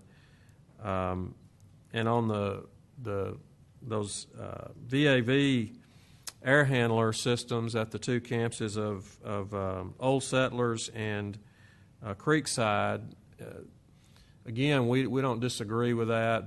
Both of those, I think, are original equipment in those campuses. And it's simply a matter of one of the campuses, the Creekside campus, I believe, is the one that's being recommended. That one has a newer chiller, but the VAV boxes are older than the ones Old Settlers. So that's the thinking that, and certainly we're not, none of these recommendations are cast in stone, but they were our best effort to utilize the document to make a data-driven recommendation to the board. Okay. Well, just even on another one like here, just for example, like Highland Village restrooms, they were a negative 33, but yet we have another school on here that's a little bit higher than that. So how was that considered? Well, the Highland Village, the entire campus, we're talking about doing a significant refurbishment of that entire campus, and so I think the restrooms would be included in that. That's why the significant price tag you see there. And some of these items, in the email that you sent this afternoon, some of these items y'all have determined, some that are on the facility study, you would handle with maintenance funds. Is that correct?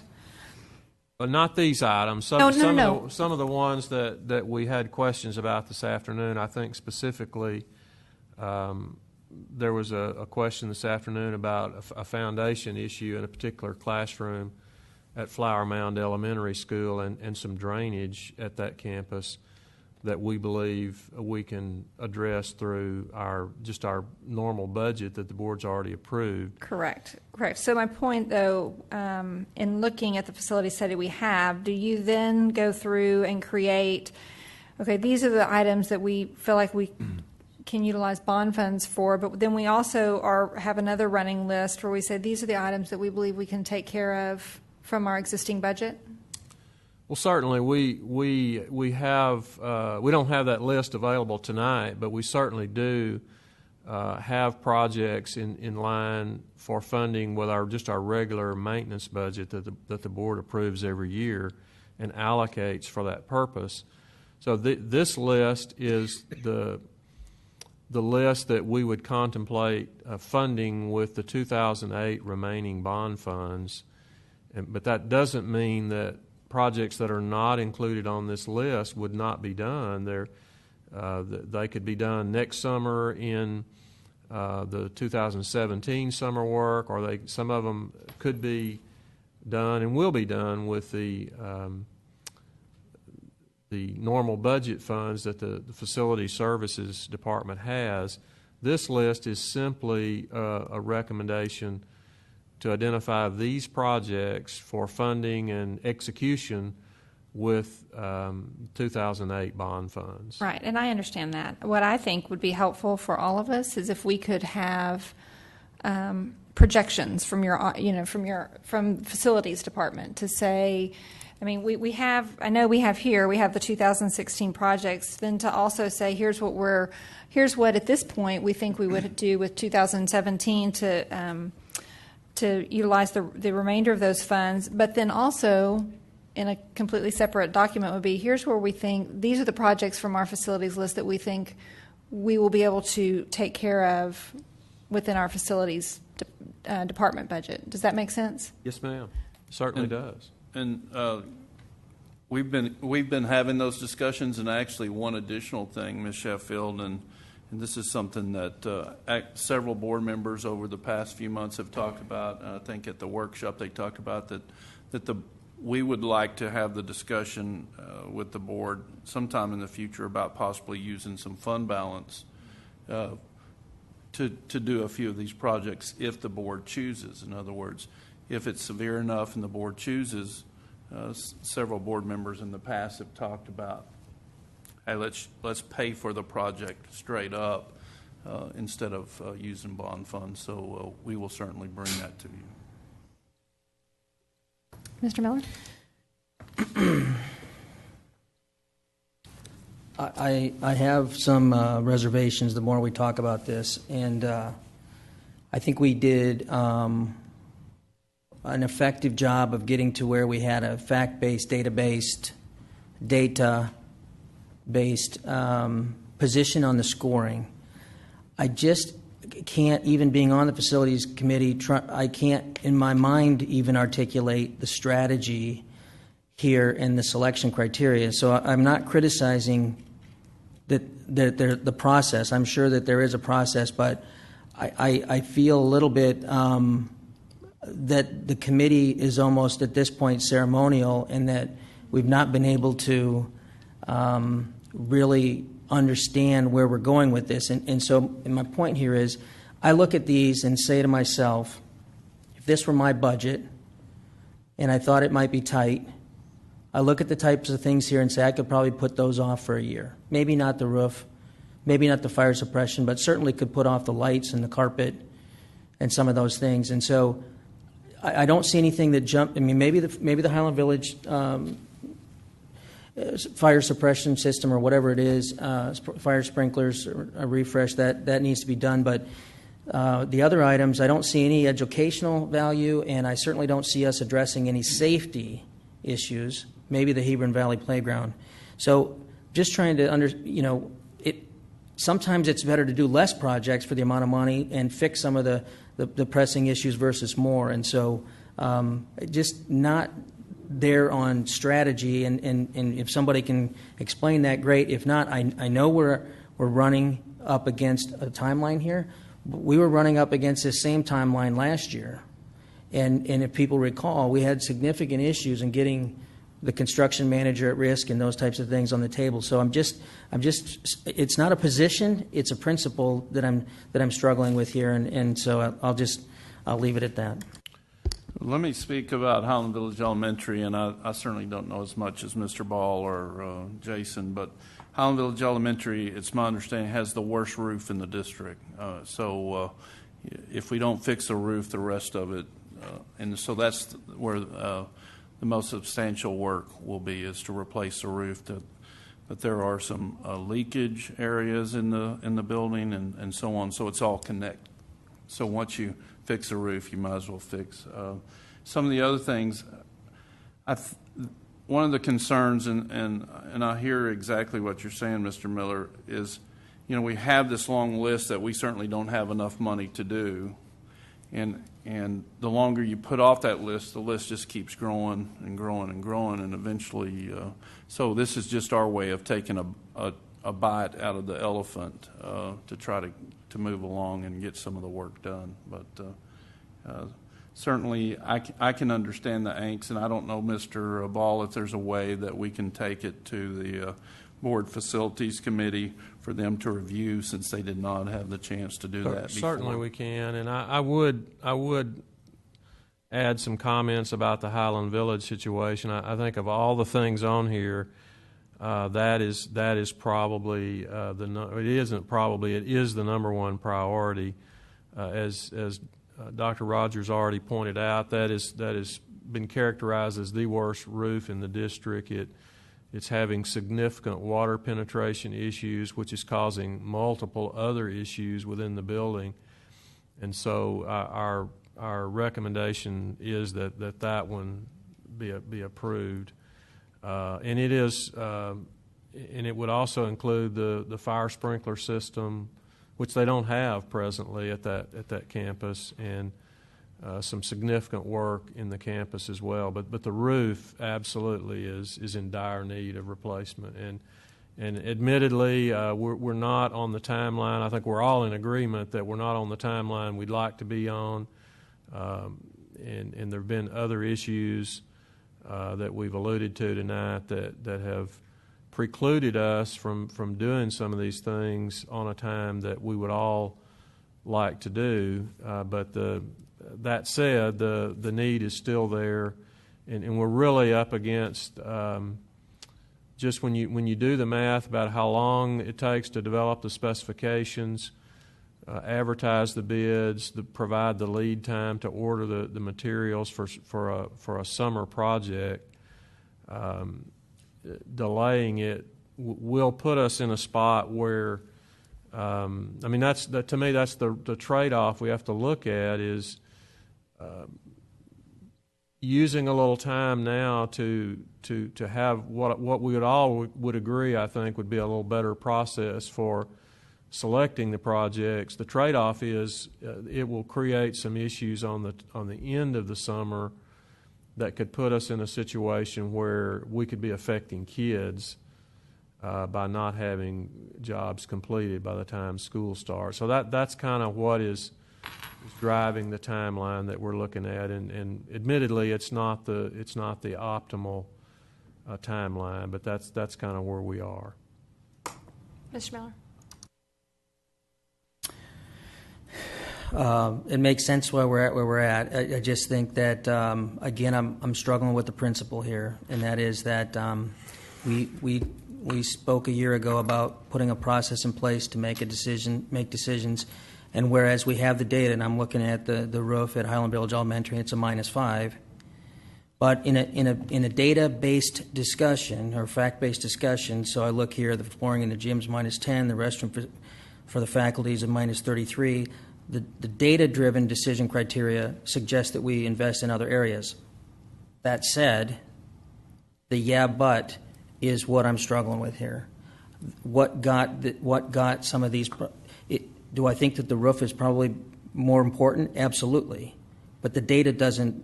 The data-based decision criteria doesn't say that. So again, it's not a position; it's a principle here, and I just feel like. This is the second or third year we're going into this, and we're going to spend some money because we need to do some projects and we need to get some things taken care of. So that's why we're doing it. And I'm not sure it's part of an overall strategy. And I'm trying to be very careful because I don't want anybody to take what I'm saying as a disappointment or a critique of the process. I just think that I do think that the inability or to pull everybody together with the facilities committee. Because of timing is a material issue. And as a person on the facilities committee, if I can't explain it, and it could be that the others can and I can't, then I just don't know that I can support it. So I know that puts us in a tough position, and it probably will pass, but I'm just not sure how I pass the red face test and say that, okay, this year we did it different and it was a better process, and it is a better process, but it really results in the same thing. We're picking some projects to get some things done and spend $12 million, and I'd rather sit on the money unless it was an absolute urgent issue like a roof. I'd rather sit on the rest of the money until the following year if necessary, and do it maybe more effectively. Ms. Vaughn? Mr. Miller, I just wanted to, with your safety issue, the roof in Highland Village would obviously be safety if, it fell in or if mold because of the water or whatnot. So, and I appreciate when we had our workshop that you talked about that focus on safety too. But even though it's a -5, I mean, that's a huge safety issue.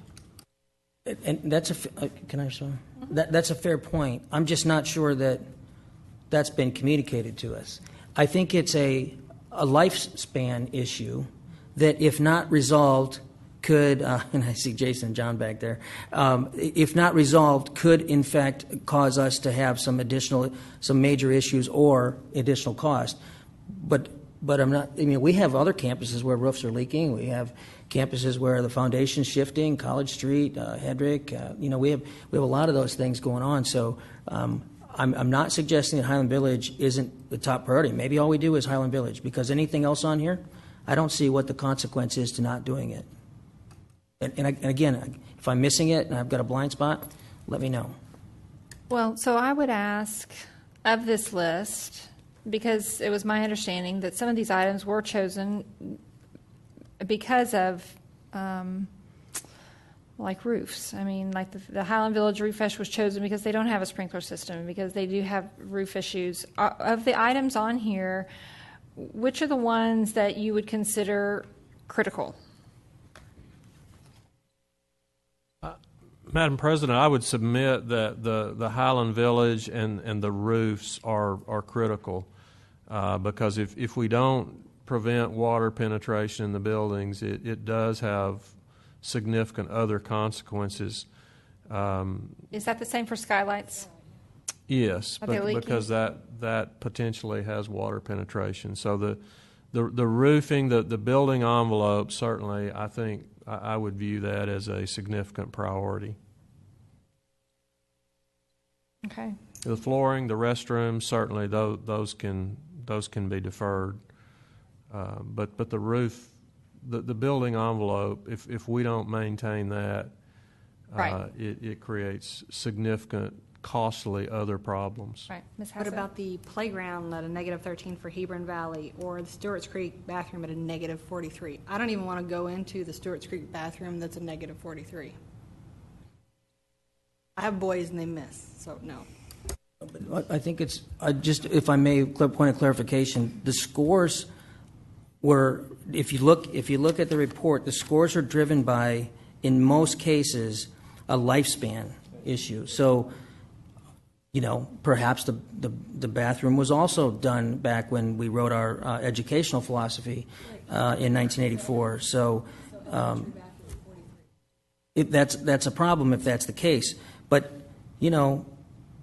again, this is where the data, we have to have the next step in this methodology, which I thought we were working towards, which is, okay, so is a bathroom, and I'm not saying don't do the bathrooms, but is a bathroom at Stewart's Creek really more important than the roof at Donald? Because it shows that it's more important. Based on the data, it's a -43. In fact, it says that the restrooms at Etheridge are more, have a greater sense of urgency than the roof at Donald. So, Ms. Sheffield, I have a question for administration. Is it possible to send this back to administration to meet up with the facilities committee and bring this to us in February and still meet the timelines that you need to meet?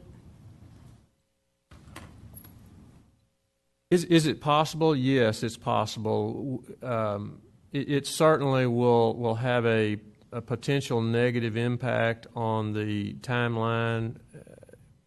I think what that will require that we do is, as we develop the scope of the work, we will have to consult with the construction managers and the architects about lead time and availability of subcontractors and trades and so forth to present a recommended scope to the board that we believe we can deliver on.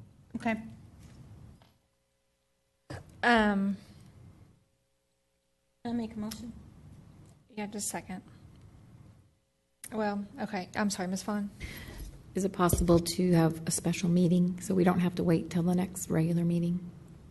If so desired by the board. That's what I was wondering, but I believe that our leadership will be gone that last week in January. Isn't that correct? Yeah, it's midwinter. We'll find the time.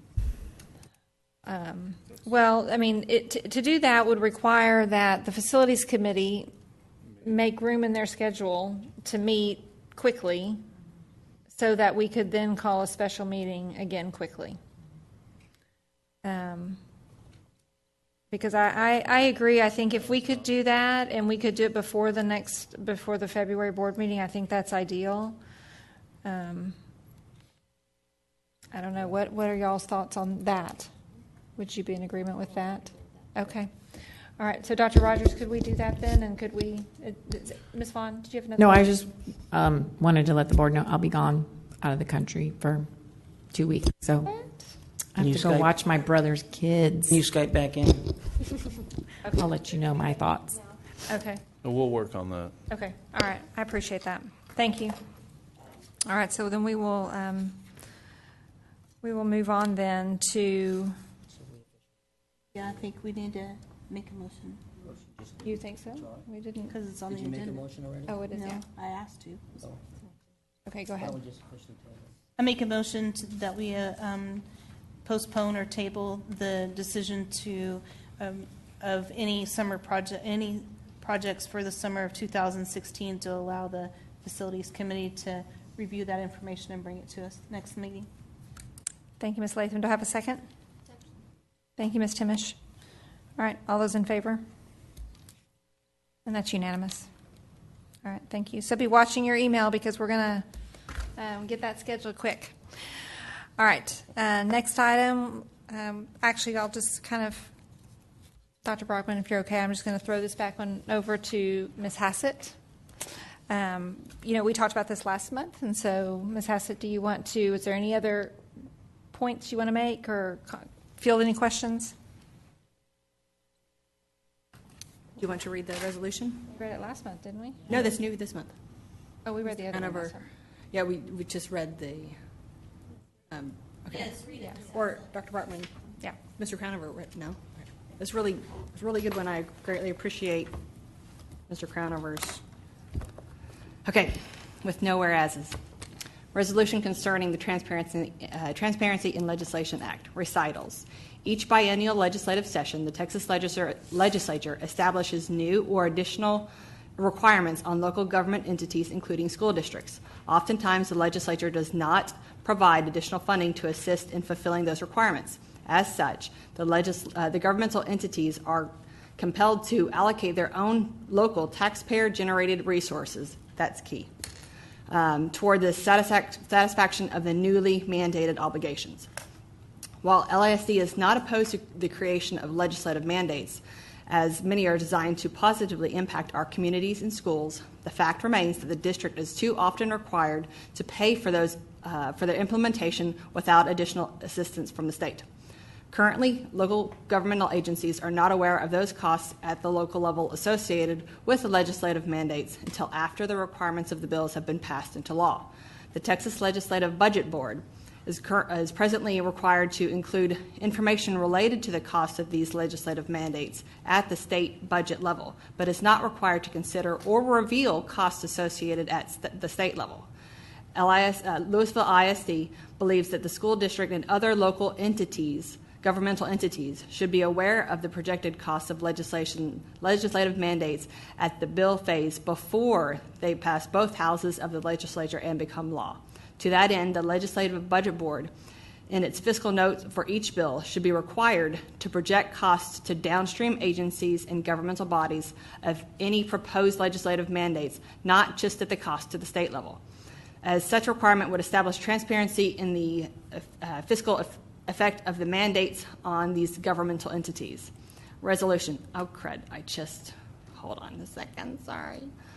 Based on the recitals above, the Lewisville Independent School District strongly urges the Texas legislature to pass the Transparency in Legislation Act and require the Legislative Budget Board to consider and disclose the cost of legislative mandates on local government entities at the bill phase before they become law, thereby creating transparency in the fiscal impact of those mandates. Thank you, Ms. Hassett. You have any questions for Ms. Hassett? I think it's great, Ms. Hassett. I think I still have some concerns about transparency in legislation. I think that's going to get some hesitation, but I think it's great. I think as we execute on this, though, if we can simplify it down to the 2 or 3 things we're looking for our delegation to do in response to this, it would be helpful because it's very thorough, but that's normal. But it just, I'm trying to think about how we simplify it for them and say, these are the 3 things we need you to do. What that means is boom, boom, boom, and I don't care if you call it Mary Poppins. So I know you really, don't. Yeah. If you want to name it something else, is really immaterial. I don't have a better name at this point. I'm tired. What are your next steps for this? I would have to go find a legislature to actually carry the bill in their chamber, and so that would require going and bugging people. Some schmoozing. Okay. All right. Any other comments or questions? All right. I need a motion. Motion to consider approval of the resolution in support of Transparency in Legislation Act. Thank you, Ms. Latham. Do I have a second? Thank you, Ms. Cox. All those in favor? That's unanimous. Thanks so much. We appreciate your work on that. Yes. All right.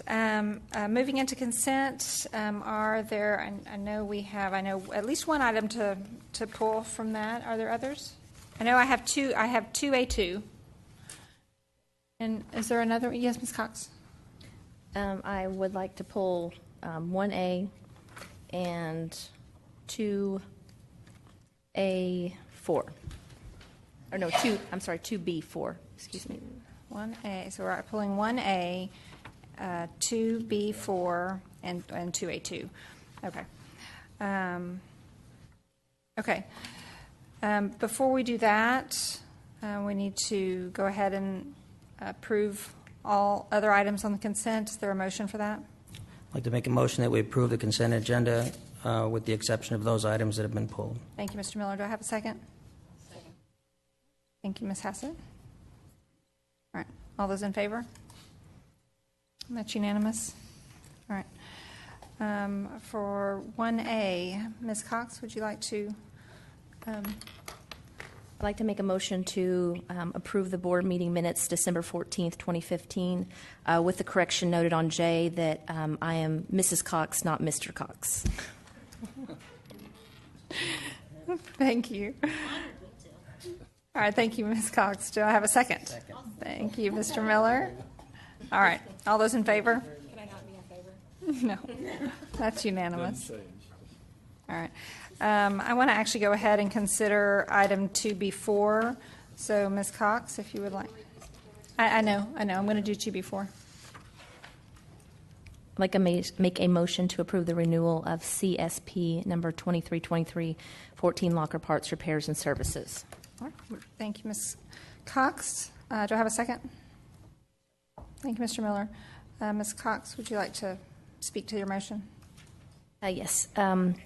I'm not going to be approving this item because I feel that on the locker parts and repair services, when I look at cost and stuff that the district is spending, I look at what are things that we could take internally and do, and I feel like this is one of those items.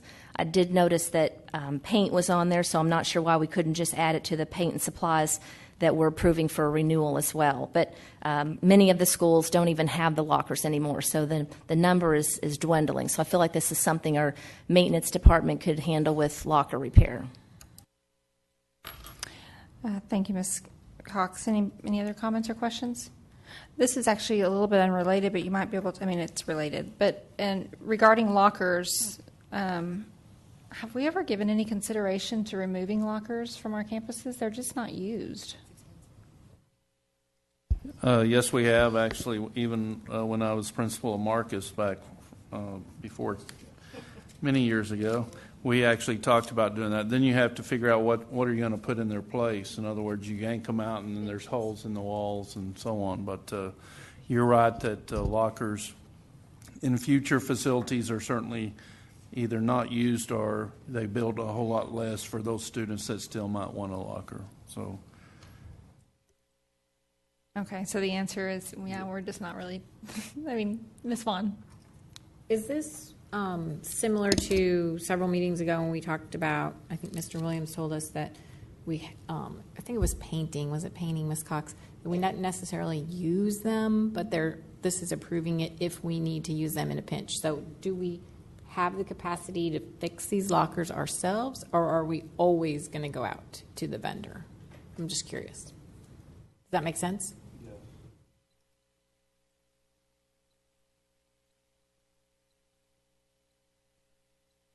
Good evening. We do a lot of these repairs in-house.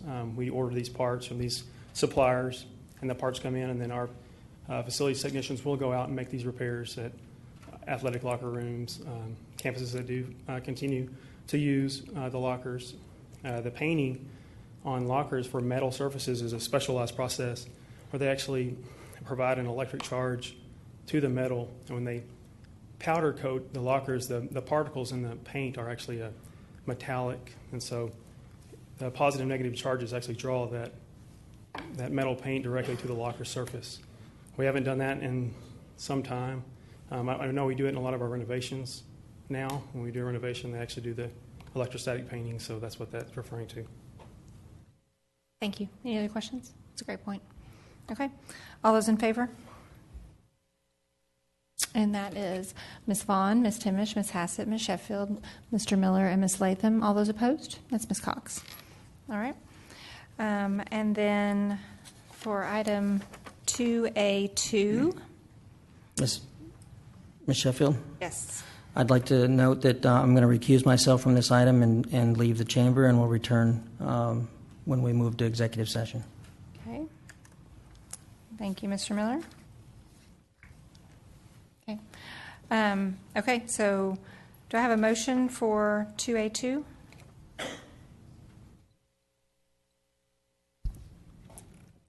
I make a motion to approve the CSP number 244716 landscape maintenance and mowing services. Thank you, Ms. Cox. Do I have a second? Thank you, Ms. Hassett. All right. Are there any comments or questions related to this one, Ms. Timish? I just wanted Dr. Rogers and Tricia know, but I'm going to recuse myself from this vote as a competing landscape industry. I don't want there to be anything that I'm for or against any other companies on this bid. Thank you, Ms. Timish. Okay, so I have Mr. Miller and Ms. Timish recused. Any other comments or questions? Yeah, I'm just curious, why did Miller recuse himself? He's in the communications industry. Yes, there was an issue with his son-in-law, and he just felt best that he not be a part of this one. All right, so all those in favor? And that is Ms. Vaughn. Yes, Ms. Vaughn, Ms. Hassett, Ms. Sheffield, Ms. Cox, and Ms. Latham. And then I have the 2 recusals. Okay. All right. Now the board will convene into closed session to hear our Level 3 student discipline appeal. We will reconvene after that.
She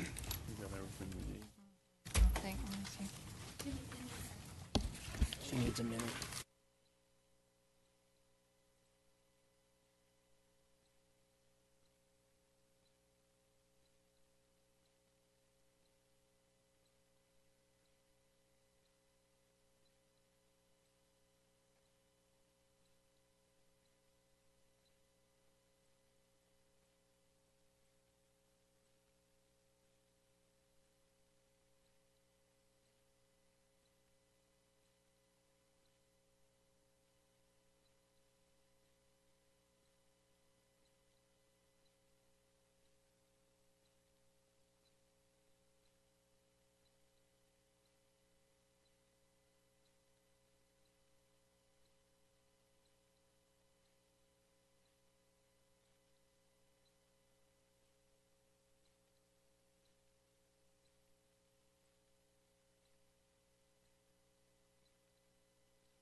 We are back on the record in open session, having returned from closed session. The time is now 10:43.